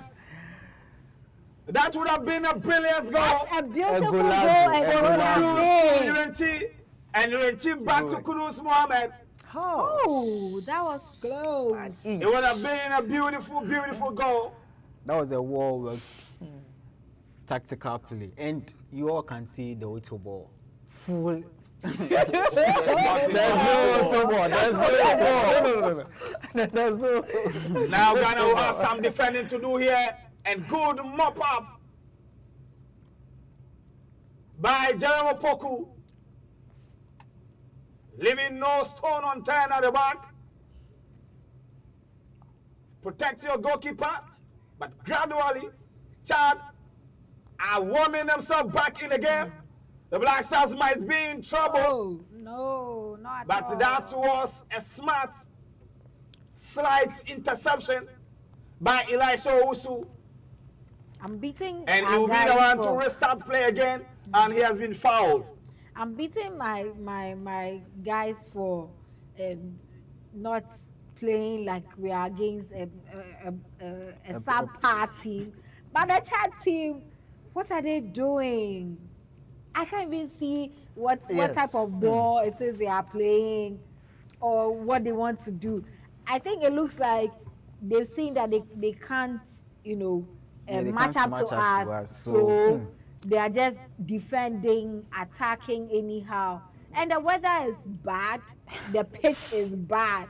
And so it's just symbolic performance. So you actually use what you have to get what you want, and since they can't get goals, like they just have to protect maybe the 1-0 goal they've conceded. This scoreline is giving me PTSD. Yes, because at 1-0, there was a time where Ghana happen. was running the one goal project. They will always score one goal. Even if they score it in the second minute, they will defend that goal till we end. We don't want that anymore. And this goal came in the 17th minute, and we are still using it. And this is what, 70 minutes. After 70 minutes, we should have another goal in as soon as possible. Stella is calling for another goal. She's eager to celebrate again. And I think that she is not the only one. Ghanaians all over the world, over 15,000 people watching us live. I'm sure all of them are eager to see another goal. Kudus will start another build-up. Good connection between him and Caleb Renchi. The ball is back in midfield to Salis. Salis to Kudus again. And Kudus wanted to do a Ronaldinho type of dribbling that is called Guardio. Why didn't it work out for him? But he's been trying. He's been trying with his dribbling. Kudus has been doing the Guardio style throughout the game. Yes. So the defender was expecting that he would do it again. I think Inaki also wanted to do it. He tried twice and they all didn't go through. So I don't expect him to do it again. Good defending from Ajete. Ajete might be in trouble, but my goodness, the Chad team, technically they are very poor. Very, very, very poor. Very poor. Joel. So Symbolic performance. let me tell you some tactical, display from the chat side. They are playing 4-2-3-1 formation. You saw Harun was just upstairs. He came on. So they are defending well, midfield they are doing, but they attack. That's where the problem lies. They are struggling to find someone who will give them the goal. And so Harun came on as a striker. They are expecting that he will be clinical enough. And some of the chances that they got, you'll be able to bury them. But we are yet to see that. We're yet to see. 18 more minutes to go. Jordan Ayew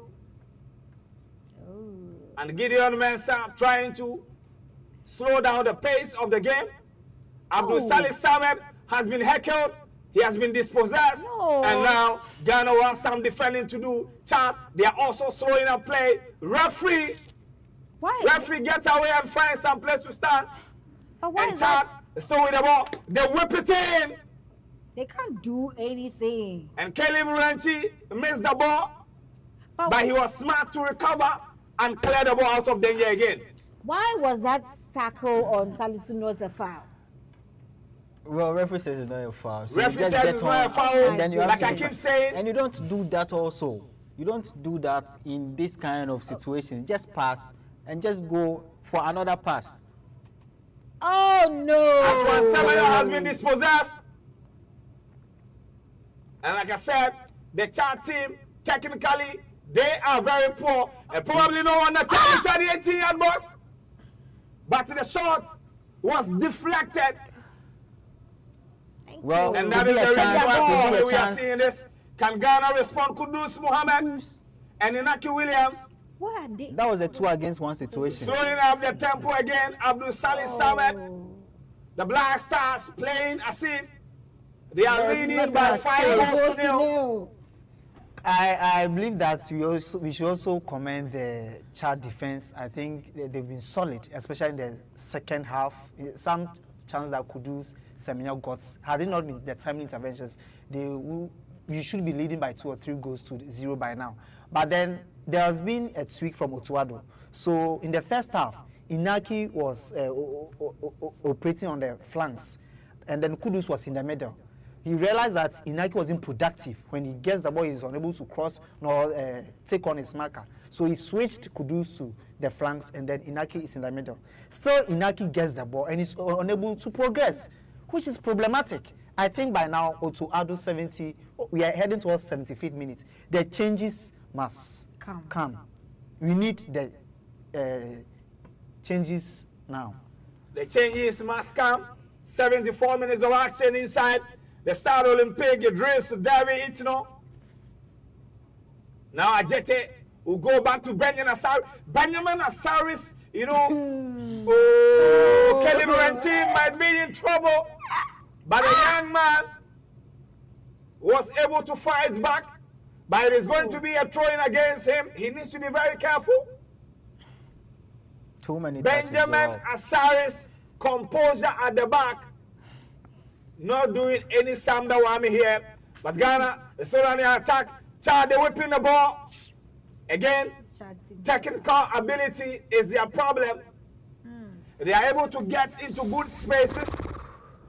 But to deliver the final ball in the 18-yard box probably is the reason why Ghana is so leading by a long goal. Yes, they are lacking the quality that you would expect from a team. By now, I believe that the strikers, I don't know, Harun came on, I've not seen any positive impression from him, and they are still struggling as they did in the first half. However, they've created some decent chances in the second half. Unfortunately, they're able to find the back of the net. I hope the coach makes some more changes, especially in the attack, so that hopefully they get a goal. But not when we are losing or drawing, but hopefully they will be able to make some positive impression. Charles, World Cup qualification, their first participation in the World Cup qualifiers was in 2000 for the 2002 World Cup qualifiers. They were eliminated in the first round. They've never got into the final stages. Ghana doing 2 changes. Antoine Semenyo is off.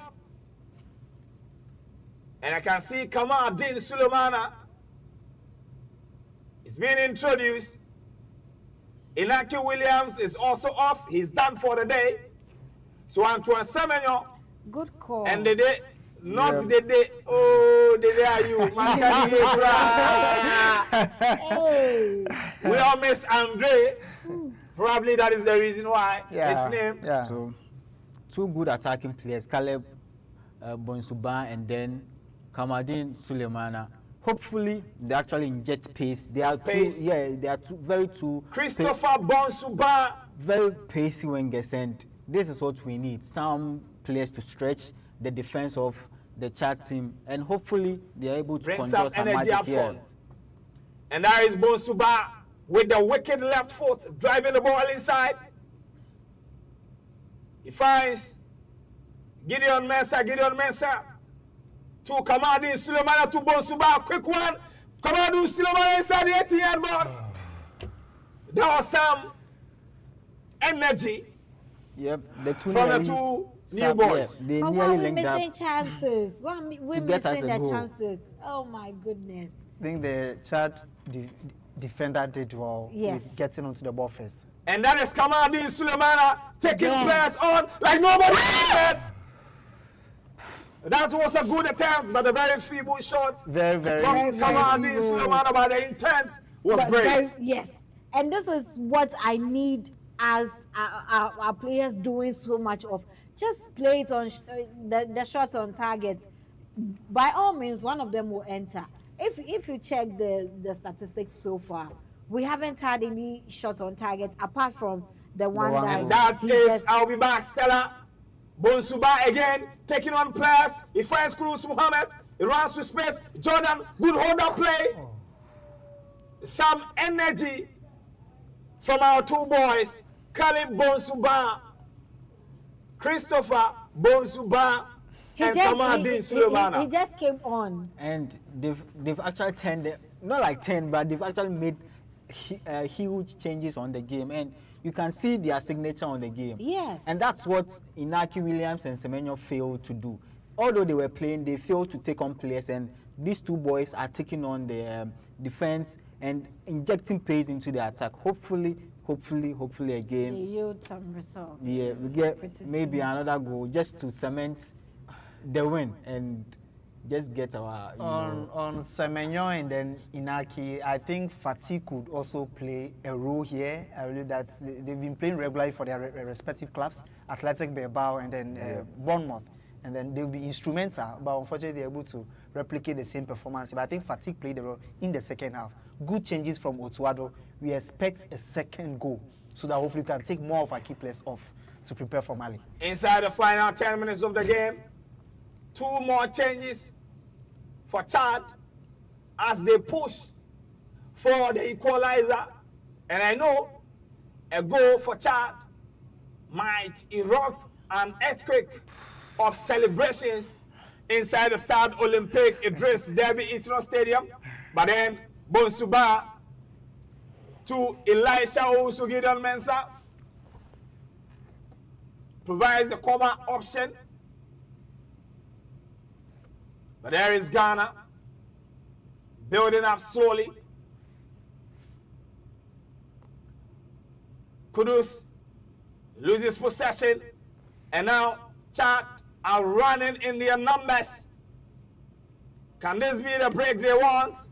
No, it's not. And good set of skill from the Chad attacker, and he finds his teammate, and a good block interception from Ajeti. very cool defending there, but that was cool boy defending. The way the Chad attacker got past the Ghanaian defender. But at 1-0, at 1-0 is still risky. They still have a chance. All Very, it very takes, risky. all it takes is one Yeah. set piece and one header, and it's 1-1. And then you lose 2 points, and then you start bringing out the calculators. I think we just love the calculators, don't we? We are not going to need a calculator. This Khalid, time around.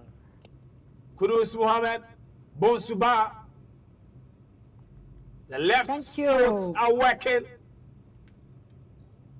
Should be a corner. and Bonsuba wins a corner for the Black Stars. 81 minutes played. 9 more within regulation time. If there was a video assistant referee, we would have been checking for a penalty. Oh, Kudus needs a rest. The is muscles. giving an indication that he needs to be taken off. Yeah, it's too late. I don't know why he's still But then, in the game. If It's you are also being Otuado, one of. would you risk taking Kudus out and then risk losing 2 points, or still Keeping- keeping? Let's see what the set piece will bring. Kudus, whip it in. The goalkeeper steps out, collects the ball calmly. Once again, He failing tried take- to start the replay very quickly. Gideon Mensah needs to be very careful. And Gideon Mensah has lost possession. said it, Ghana might be in trouble. Benjamin And Benjamin Asare was there to make sure that Gideon Mensah will not be the center of attraction for today. I can't fathom why Gideon Mensah is so untouchable in this game. He needs to be substituted like 60th, 70th minutes, but he's still in the game. That was and close. where we That are was leading so by a close, very my slim goodness. Benjamin margin. Asare just spared his blushes. You see, so it's very, very, very, very. You don't do this. You. There is a reason why we have just playing the ball out of touch, so that the defense reorganizes. There was no, aside him, there was no other There was person. nobody. Yes, so just play the ball out of touch, and then the defense gets the chance to reorganize. But that was schoolboy defending there with someone with that such experience in France, and then still in the national team. You don't do this. You can't do this here. Gideon Mensah is very lucky. Should thank Benjamin He Asare. should give his winning bonus to Benjamin Asare because Ghanaians would have dealt with him. Thank you. Oh. And there's the advantage. Kamaladi Suleiman sprinted like Usain Bolt after Jordan Ayew was fouled. But he has also decided to slow down the game. He's panicking. And like I was Is it saying, risky, or is it game management? Gideon Mensah would have gotten a taste of what we've been giving to Baba Rahman. And Baba Rahman's, exclusion out of the national team is the reason No, why. for now, it is his decision that he will not be. Yeah, he will not be part of it. Is the reason why Gideon Mensah is playing, because Yes. he's not up there. He's not up there at the moment.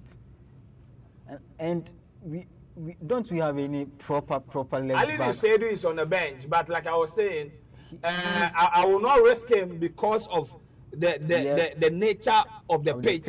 And considering the fact that Alidu just returned from an ACL injury, so And his robustness. I'm won't not even be sure here. that his team will be comfortable with him playing on an AstroTurf pitch after returning from such a long, injury. So I may understand why he's still in the game. But let's see, Kamaldeen Suleiman are taking on players with ease. Oh. Find Jordan Ayew inside the 18-yard box. Jordan was fouled, but referee says no. Now Ghana will have to do the defending inside the final 5 minutes of the game. And this is nothing Excellent. for Jerome Opoku. Keep it simple. That was too many touches from Jordan. I think he should just have let fly after just 2 touches. But I don't know, maybe he was looking for more space, and then before he would be able, Kudus comes off, and well, This is the end for Kudus in the game. He has been Ibrahim Osman Another product of Right to Dream has been introduced. Oh. So let's see, can the boys hold on to the important 1-0 win or 1-0 lead? It's not a foul. Play on. Let's go. Suleimana. And Suleimana has been the most exciting player despite playing less minutes in this game. And Ghana, again, will have a corner. Corners that we've actually failed to take advantage of. We've had too many set pieces and it's not worked so far. But kudos to Kamaldeen Suleimana and then Bonsuba. They've injected real pace. They are taking on players just like they are no, they aren't even there. But it's left with the final product, the goal. It's really needed at this juncture of the game because at 1-0, like I keep saying, it's still a dicey situation. Yeah. 1-0, anything can happen. 87 minutes. Corner kick for Ghana. We are no more committing men up front. So Jordan will take it quickly. Back to Kamaldeen around the edge of the box. Be coming down, madam. Be coming down. Be coming down. Be coming down. It looked like it went straight into the goal. Kamaldeen's major problem in his footballing career has been final product finishing. Yes. He can do the dribbling, he can do the assist. take-ons, but when it gets to finishing the ball, he's been always struggling. I believe that. Yeah, he has taken control over that side that he has been placed, and he's changed the trajectory of how the ball comes and then goes and gets to Kudus and the others in the front to get to the pitch. That would have been a very beautiful goal if he had. Now let's see. They've allowed the play. Chad gets a goal. Deflection. Chad gets a goal. And look at the celebration inside the stadium. Chad gets a goal. The Black Stars of Ghana. Look at that, allowing the man wearing jersey number 11 to pass through the defense, and then it deflected on the leg. He just kept running Of and Ajete. running and running, and there was no challenge. There was no challenge from any of the defenders, and that's that's all you get when you just decide to stay back and defend a 1-0 lead in a crucial game like this. There was no need to just allow him to pass and weave through the defense like they were not even there. Born on the 1st of January 2002, the 23-year-old Celestine Ekua has gotten the equalizer for Chad, who are still chasing their first victory in over a year. So with a few minutes to end the game, it is Chad 1, Ghana 1. We are Why do you wait saddened. till Saddened, 87 minutes saddened. and allow such a mistake? We are just 3 minutes away. Why do you... So, if I don't know about the final score, but I think we should blame ourselves. We had a couple of opportunities that we could have scored and taken a 2-goal lead. I kept saying from the initial stage of the second half, if we don't get a second goal, it's still we play in danger, and it's.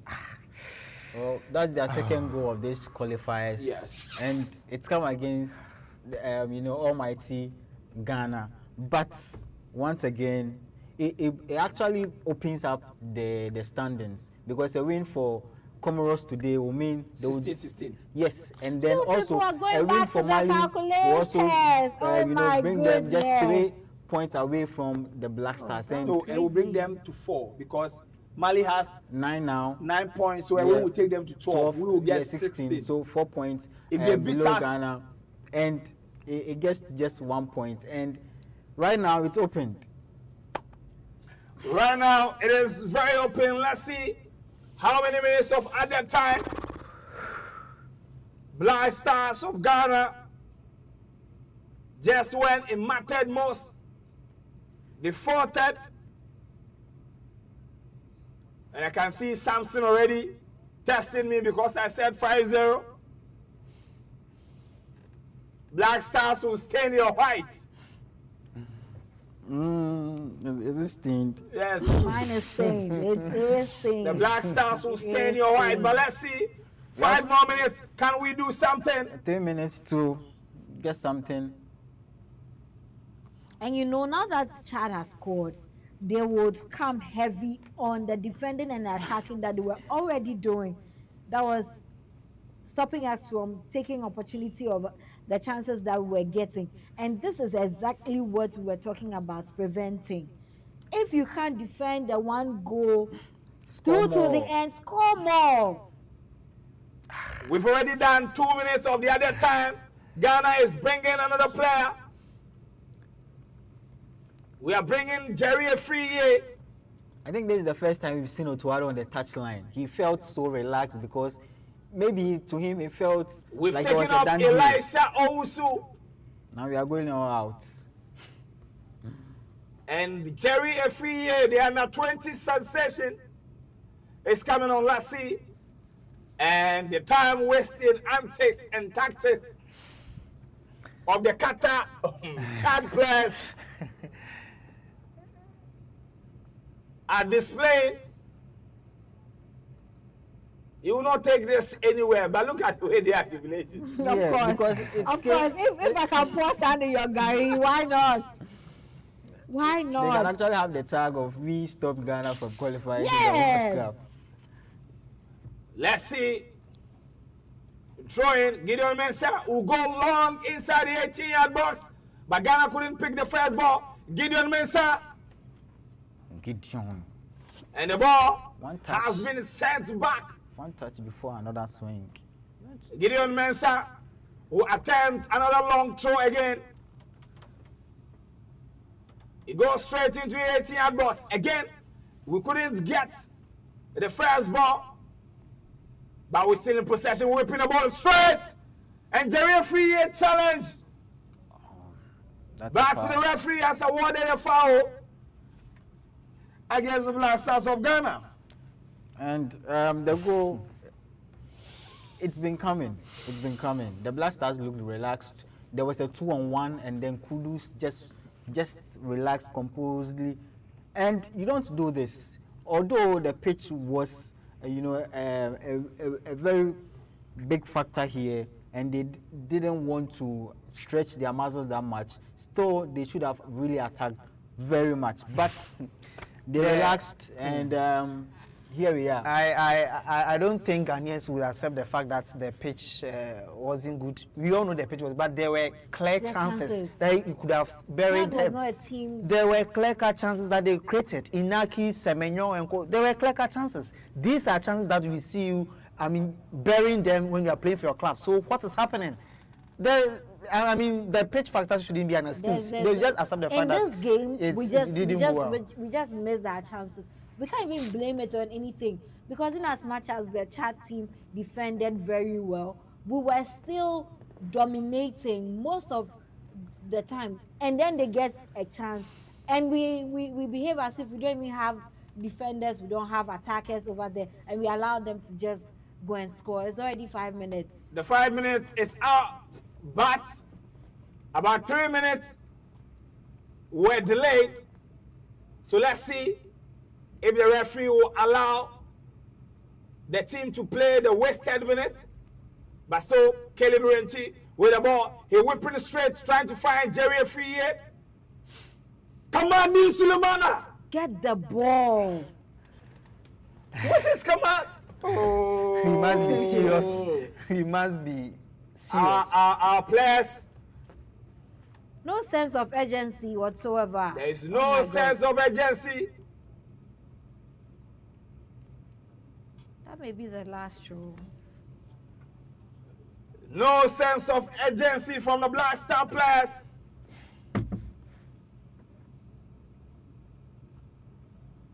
They whistle Now will go off any moment from now. You're making the Chad team think that they have. The whistle goes, and referee from Libya, Ahmed Abdurrad, The Libya, the Chad team is jubilating. Can you imagine? And the Chad team are in jubilant mood. The Black Stars, with their disappointed and disgraceful faces, are walking off. Very disappointing game. But for Chad, this is the rebirth of their team. The rebirth they've been waiting for. And the rebirth that brought the new coach.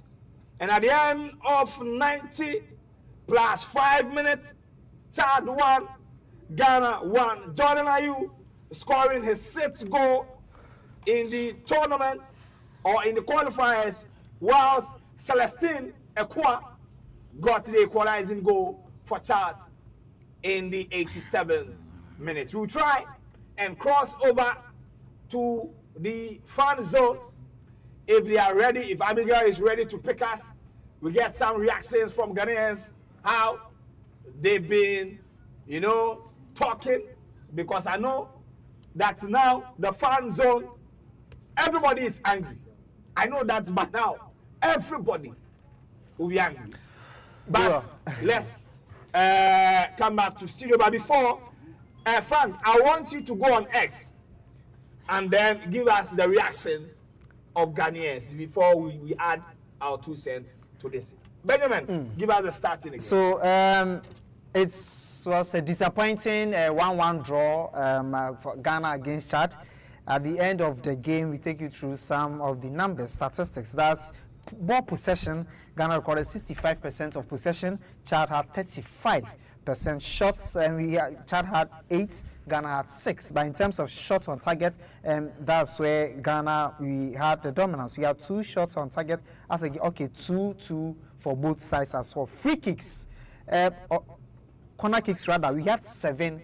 Chad had none. Joel, you know what Arsenal are doing now in terms of set pieces? Yes. How they're able to counter on it.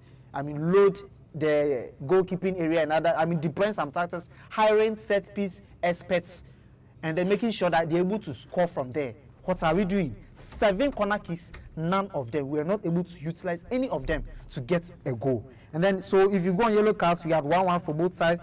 In terms of the corner kicks, yeah, that's already been mentioned. Offsides, Ghana had 4 offsides, and then Chad had 1.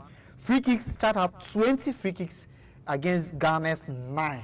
20 free kicks for Chad. I think it clearly tells you that Ghana, the Black Stars players were quite aggressive in the game, and so Chad had most of the free kicks as against Ghana that had 9. The numbers once again. Now let's look at how things are shaping up in terms of the grouping. All right. So I'm coming. Before we go back to the group standings, please let me know your reaction to this particular game in the comment section or on the live feed. I'll try as much as possible to read a lot of reactions because we need to hear from Ghanaians. What is your take after the game? Ghana won, Chad won. I'll read all your reactions for you. Benjamin. So in terms of the group standing as we speak, so after Ghana, we've played 7 matches so far, and then we had 16 points. Now in second place, you have Comoros, who had 9, and then Madagascar 10, Mali 9, Central African Republic with 5, and then we have Chad with just 1 point. So unfortunate that they're able to get their first point against the Black Stars of Ghana, who have been very dominant on the table. Now let's look at the dynamics. Now Comoros plays Mali this evening. If Comoros wins that game, they are on 12 at the moment, so they will move to 15 points, a point separating Black Stars from the Comoros team. Now, if Mali wins as well, now they will also move to 12 points, just 4 points between Ghana and Mali. Now, going into the return leg, it tells us one thing. if we want to make sure that we emerge first in Group I and qualify, we must win that game. However, if Comoros and then Mali draw, Comoros will have 13 points and then Mali will have 10, which gives Ghana an advantage. So if you are looking at the numbers or the statistics, what the data tells us, it means that we should hope and pray for a draw if we want to still maintain our good position that we are in on the table. Now, Madagascar as well will be facing the Central African Republic. Madagascar and now it is back to a four horse race. Now. Yeah, because if Madagascar beat Central African Republic, they are 13. Yeah. Now we'll take a quick break. When we come back, where we will look at the group dynamics again, and then Stella is very sad. I am sad. Yes, I am Stella sad is very sad because this was a clear-cut win for us, and it would have just taken us out of all this. This person must win so that we do this. Now we are going to have. Okay, to so I'll have to get a tissue because I don't want Stella to cry. Let's take a quick break. When we come back, we'll talk about the standings and also we switch to the fan zone. What are people saying after this particular game? I believe Ghana will win because I'm a Ghanaian, but then they have broken our hearts several times. So by half feet, I know we can win. Maybe 2-1. 2-1. Yeah. Oh, okay. Yeah. All right. For the match, who do you think will score the highest goal? Or just predict a number? I think Ghana is going to win by 2-0. 2-0. Okay. I think more than 3 goals from Ghana. More than 3 goals. Can you give us specific number? Like 4 or 5 goals. 4 or 5 goals. Okay. For the match. I think Ghana will score Chad 2-0. 2-0. Yeah. Okay. Ghana will score one goal to nil. Why 1? Oh, because it's getting tough. So maybe let's say one goal to nil. Tough against Chad. You remember we scored them 5 the last time. I know. I'm aware. So why do you say it looks tough today? Oh, let's say they are playing home. So most of the time when people are playing home, they try to be tough. But at least 1 goal is enough for us. Alright, so 1 Chad 0. Ghana 3, Chad 0. Please come again. We want to hear you clearer. Come again. We want to hear you clearer. I want to hear the figure. Ghana 3, Chad 0. I know what I'm saying. And I know what Ghana we are capable of. Ghana we are a football country, football loving country. And then even Chad themselves, they know that we are a football loving country. So some of them, they support us. But just that they have to play. But definitely we will score them 3-0. No doubt. What do I say? So the scores. I should be 3-0. Jordan, Semenyo, and one of the defenders. Yeah, 3-0. Okay. Why do you say so? For the few minutes of the game, I see a balance. But then, knowing Ghana, they will take over in maybe in the next half or later on. I mean, we're good, so we'll do well.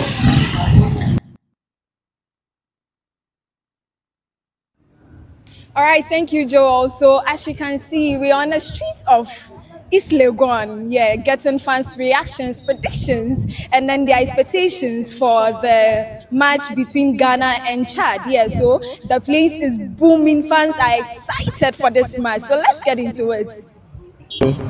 I believe Ghana will win because I'm a Ghanaian, but then they have broken our hearts several times. So by half feet, I know we can win. Maybe 2-1. 2-1. Yeah. All right. For the match, who do you think will score the highest goal? Or just predict a number? I think Ghana is going to win by 2-0. 2-0. Okay. I think more than 3 goals from Ghana. More than 3 goals. Can you give us specific number? Like 4 or 5 goals. 4 or 5 goals. Okay. For the match. I think Ghana will score Chad 2-0. 2-0. Yeah. Okay. Ghana will score one goal to nil. Why 1? Oh, because it's getting tough. So maybe let's say one goal to nil. Tough against Chad. You remember we scored them 5 the last time. I know, I'm aware. So why do you say it looks tough today? Oh, let's say, they are playing home. So most of the time when people are playing home, they try to be tough. But at least 1 goal is enough for us. Alright, so 1 Chad 0. Ghana 3, Chad 0. Please come again. We want to hear you clearer. Come again. We want to hear you clearer. I want to hear the figure. Ghana 3, Chad 0. I know what I'm saying. And I know what Ghana we are capable of. Ghana we are a football country, football loving country.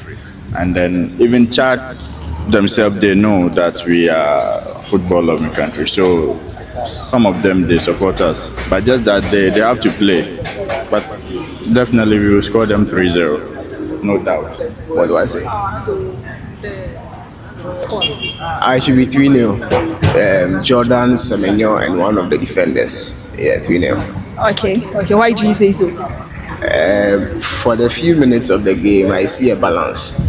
But then, knowing Ghana, they will take over in maybe in the next half or later on. I mean, we're good, so we'll do well.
Let's do the post-match analysis, and then we'll get up from here. This is GhanaWeb. Don't forget to subscribe to our YouTube channel, follow us on Facebook, X, and always come to GhanaWeb.com to read all your news. Before I went for the break, you were on the floor giving us the dynamics, and typical Ghanaian, doing the calculation. If this person wins, that person draws, and then we do. Yeah. I mean, it also boils down to our playing, style of playing. We always want to, win for some time, and then after that we mess up. And then we also go back to the drawing board. Regardless of whatever happens, the good news is that our destiny is in our own hands. We have to win our remaining games. So we are talking about Madagascar also being in the race. So Madagascar plays Central African Republic. Yes. Now they are on 10 points now after 6 games, and Central African Republic 5 points after 6 games. The likelihood of Madagascar winning is very high. So should they win, then they join the race. They move to 13 points. Yeah. 13 points. Imagine Comoros, Mali ends in a draw. Comoros 13, Mali move to 10, and then Ghana 16. We still have an advantage. However, I mean, it's not big enough that if we had won, I think it would have placed us in a better position. Now, in a situation where Mali wins against Comoros, we've already talked about that. They moved to 12 points, Comoros 12, and then let's say Madagascar, if they win, they place second, 13 points, and then Ghana 16. We still have Madagascar to play, and then we'll be playing Mali at home, which is a crucial game. With this performance, we don't know how we are going to fare against Mali at the Accra Sports Stadium. Per the data, if we want to still hold our destiny in our own hands, we need to win that game. It is a must-win game. There is no excuse. Okay, but let's circle back to the game, and I'll come to you, Stella. What went wrong? Because it looked like a game that was close, even though we had much of the ball, but the technical ineptitude of the Chad team meant that they will not be able to disturb us that much, but finally they got the equalizer through a deflection. It looked like we thought, I don't know if the players felt like they were in a comfortable lead. That lead that we were leading was not comfortable. There was nothing comfortable about that lead. And we kept saying here during the live commentary that we need to open up the game. We need to take our chances. Even up to the time that Semenyo and Inaki were taken out of the game, we had missed a lot of chances. Chances that could have put us in a very comfortable lead.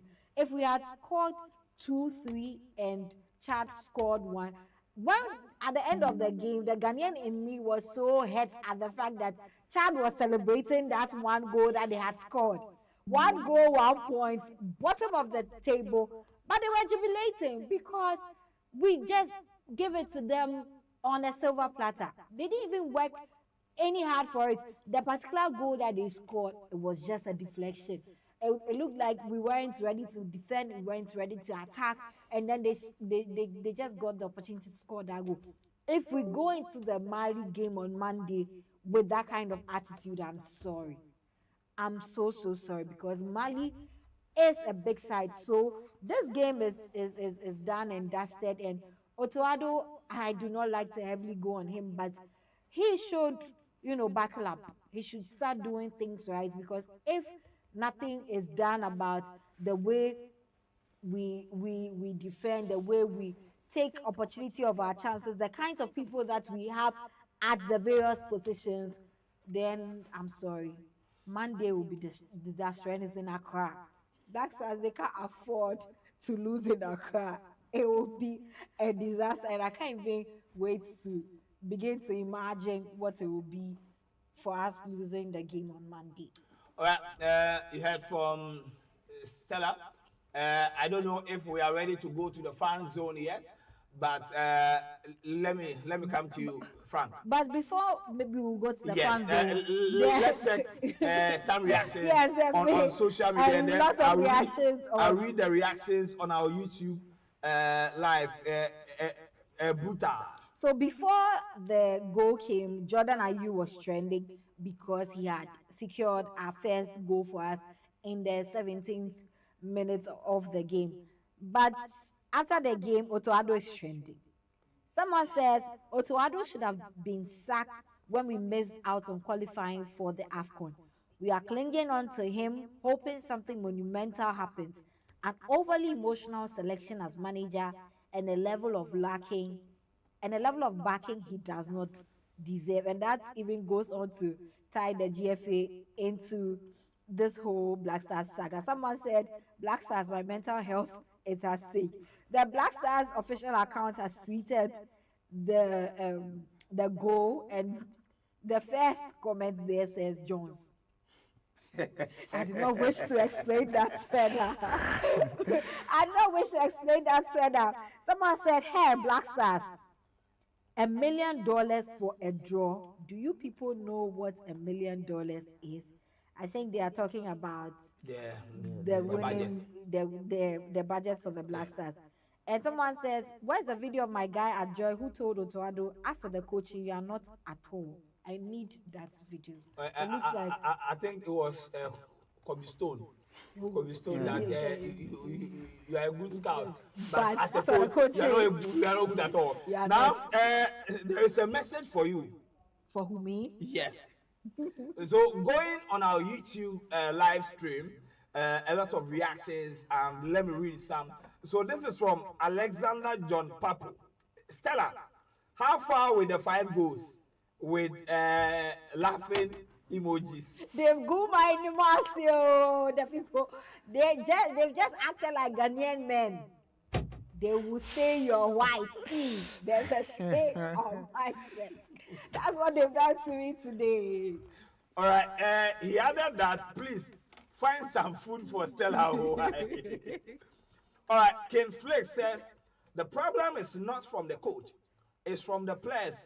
Look at how the players are playing as if they are now introduced to playing football. When a players be selfish, the fault is not from the coach. Okay, so let me read some reactions. David Oha says, I wonder what strategy the coach instructed them to play because there was no urgency in the game. So Cole says, you think it's easy to play football, eh? So I think that he was also reacting to somebody's comments. David OS, then if we qualify for the World Cup, what game plan is this coach going to put in place that will help us to excel? Now we do World Cup. Yeah, you're steady. All right, so this is what he said. Joshua Kumi says, what a loser mentality. How can you be up only a goal and start walking and playing the ball in the back? This is nothing but the coach way of approaching the game. AB, no Ghanaians should go and watch my Ghana play another game. Please, Ghana, let's show them. Ghana needs a proper coach. Potato Queen says Ghana has talent, but lacks the and she added that the technical handlers are bankrupt.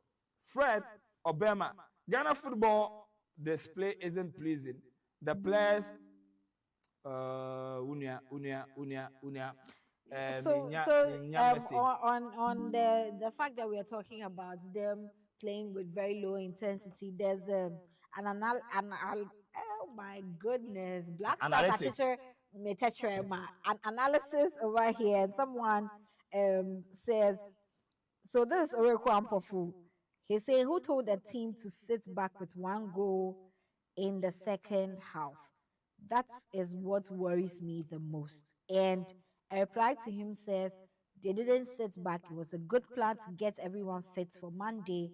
Already up and Chad are not threatening. So play with low intensity, keep possession, kill their momentum, and avoid injuries because of the pitch. Who plays with low intensity when you are by a long goal? Let me come to you, Frank. You seem to be very, very quiet. Any investments lost? No investment, but I think it's been coming. And let me take you back to 2022, the World Cup. We considered 2 goals against Korea within the 70 to 75th minute. Yeah. Against Portugal, it was the same. And then we go back to the game against Namibia. We were through to the quarterfinals, the knockout stages. And then they score Mozambique, and then they score, and then we are out of there. And it all goes down to, yes, you might want to blame Otoado or whoever was the coach back then, but sometimes mentality is the key to winning you the games. Experience, they really count.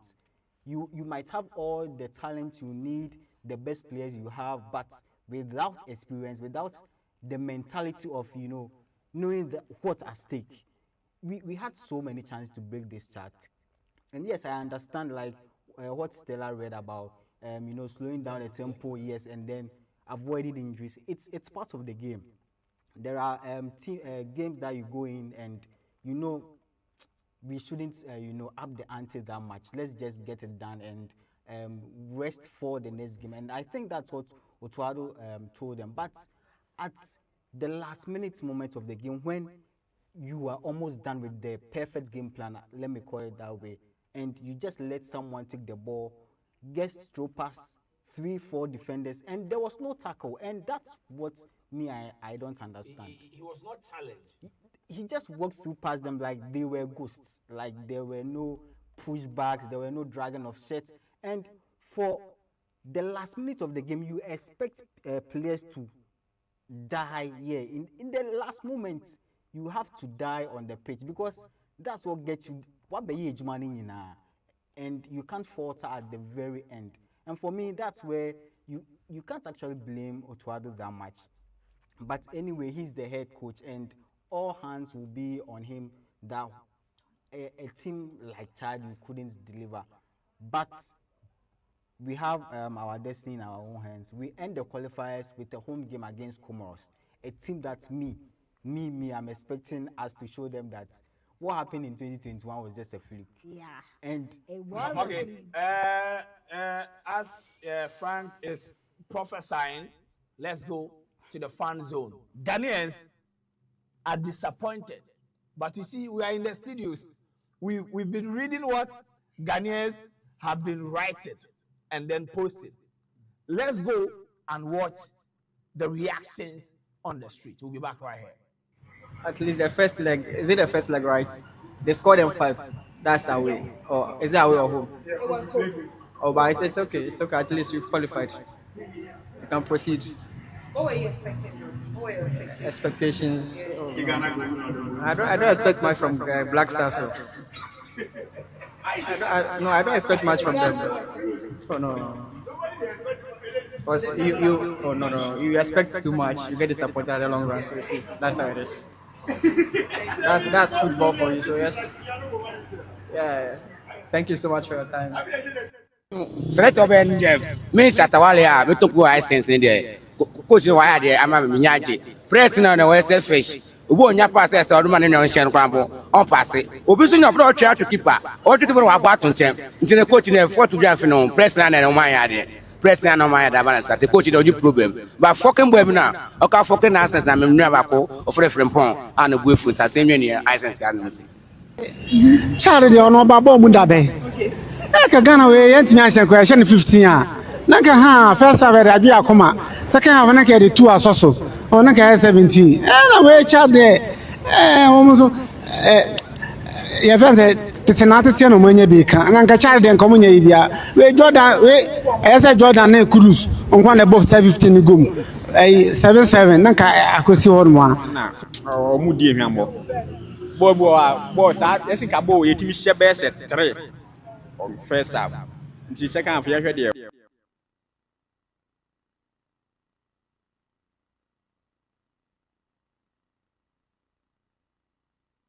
They've broken my heart into pieces. Like, looking at the time they scored, they Jesus, from 17 minutes to 89 minutes.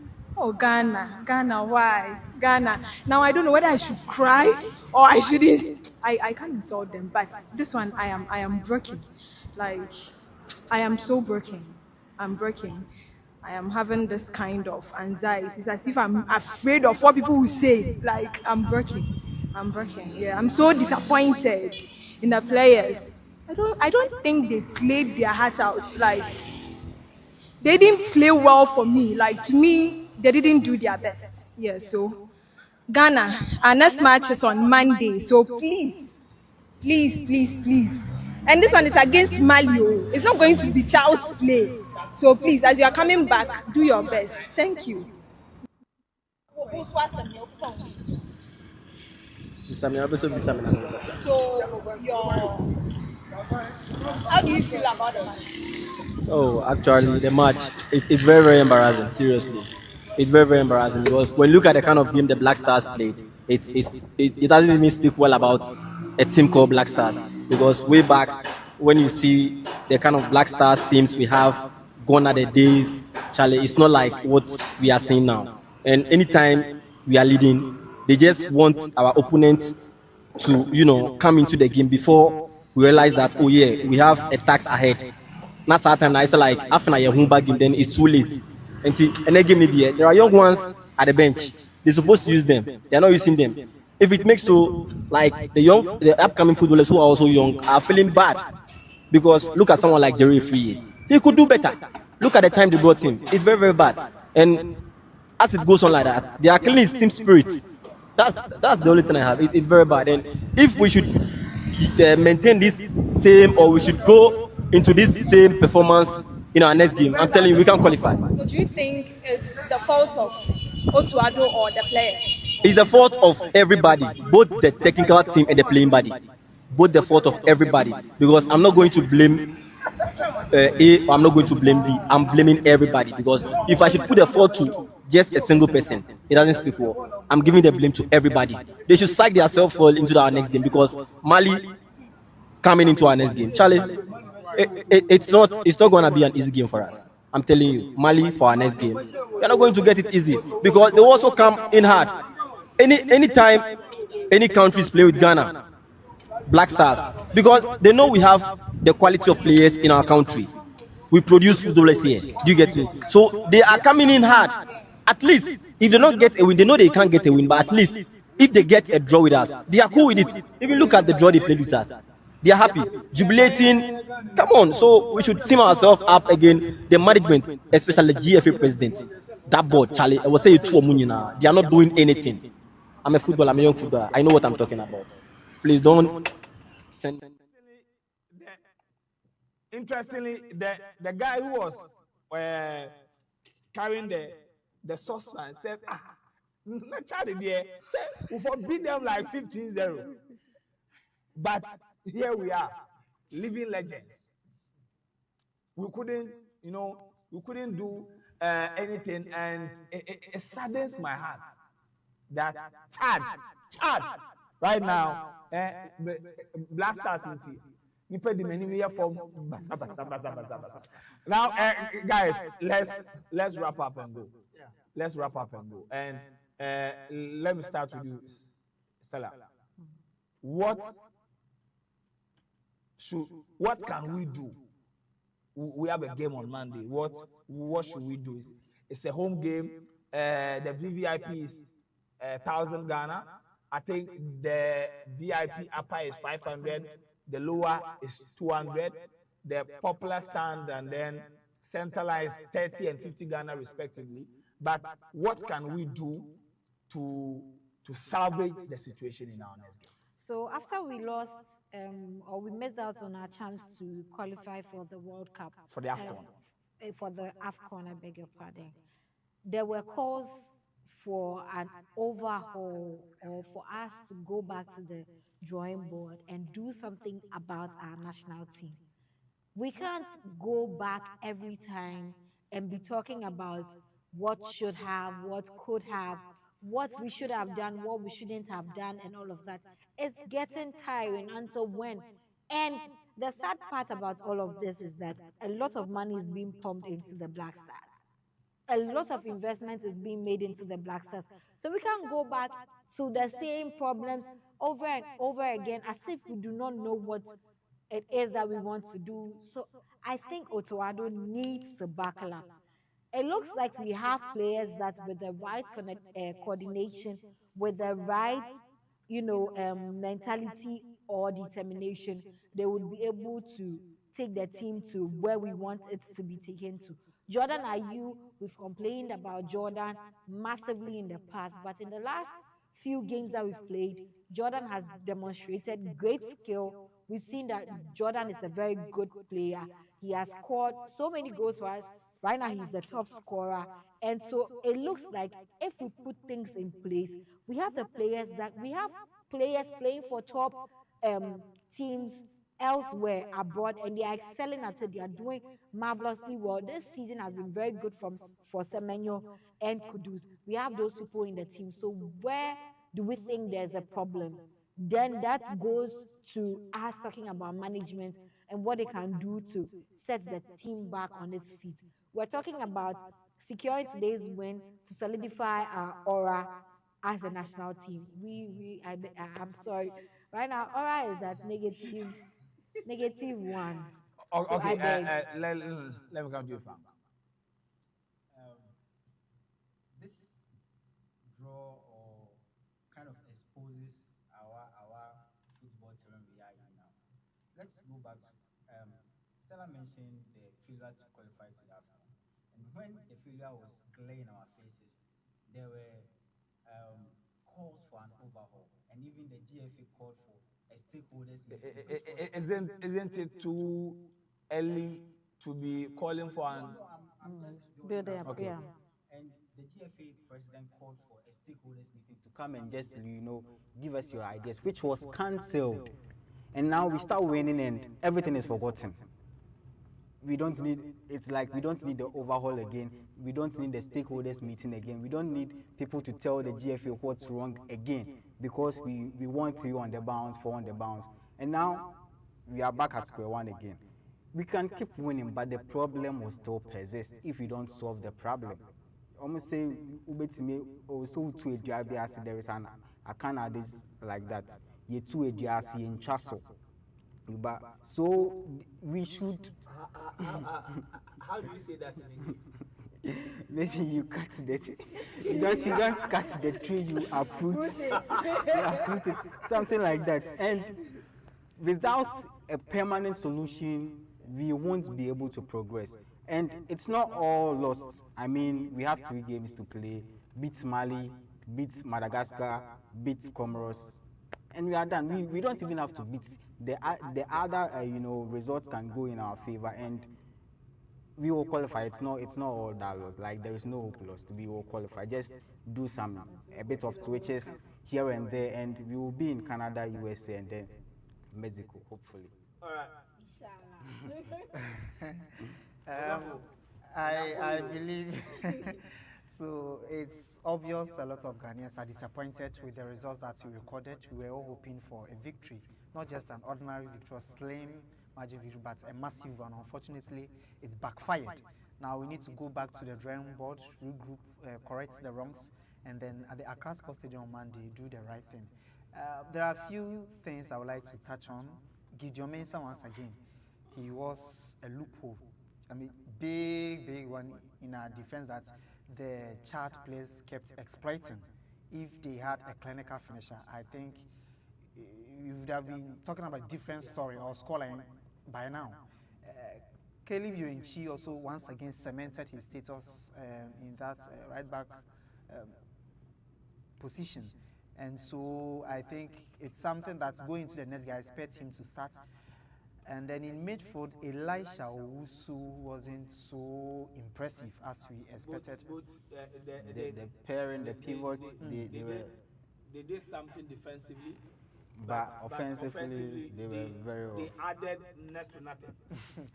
Yeah, so I think it was very obvious. In attack, Semenyo, Inaki, they need to be spoken to.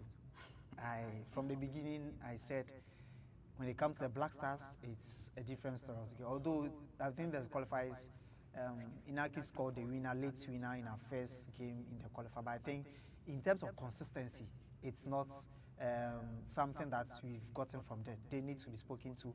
And then, yeah, Kudus also wasn't bad, but I think he needs to up his game in terms of finishing, releasing the ball on time, tackling and all that. But I think in terms of releasing the ball today, he was better compared to the previous ones that he's done. A lot of blames. I think it would be too early for us to start apportioning blames. We were all here calling for Tuadu to be sacked. GFA decided to stick with him. We started winning in the World Cup qualifiers. We were already winning. We came back. Although we missed out on AFCON, we came back and then we continued winning. I think this is just one setback.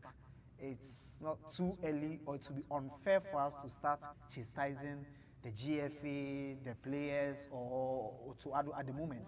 Let's wait. No, let's wait for the return game against Mali, or what happens at the end of the qualifiers. What has happened, we can't go back for it, so we just leave it. But going forward, I think they need to qualify. Without qualification, I think Ghanaians would never forgive them. They need to qualify, and with the crop of players that we have, I'm optimistic that we will be able to secure the top spot and then qualify for the 2026 Mundial. Well, It's too early. one last thing. I think we all feel to comment Chad. They actually matched Otuado and his boys. And no, they were excellent today. No. You don't allow that. You don't allow that. All right. So we are not listening to far. No. They were excellent. Please, MC out. Turn off. Depending on the power, but comment. All right. So this is where we will end the live coverage for the game against Chad. It ended 1-1 at Stade Olympique Idriss Deby Edino Stadium. Celestine Kua got the equalizer for the home team after Jordan Ayew has scored in the 17th minute for the Black Stars of Ghana. Ghanaians are hugely disappointed, but I agree with Benjamin. It is too early for us to be doing the blame game and all that. Hopefully, we can make amends on Monday, 7 p.m.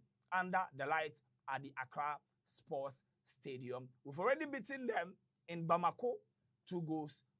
Hopefully, we can, get the double over Mali. Thanks to the entire production crew led by Richard Oko Vanderpoy and his able assistant director, Francis Tony, to all the other team members, Abigail and Margaret, who also went to the fan zone to get us live reactions from fans. Thanks to them also. Frank, with the GhanaWeb Sports Desk, our sister here, she did incredibly well. The reactions on social media. Please, she's not a sports journalist.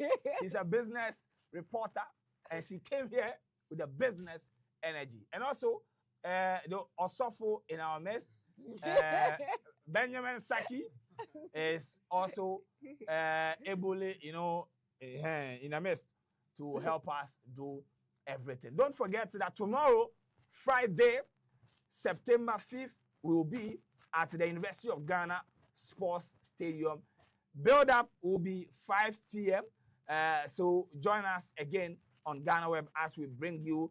For this one, we'll give you the live game of Democracy Cup 2025.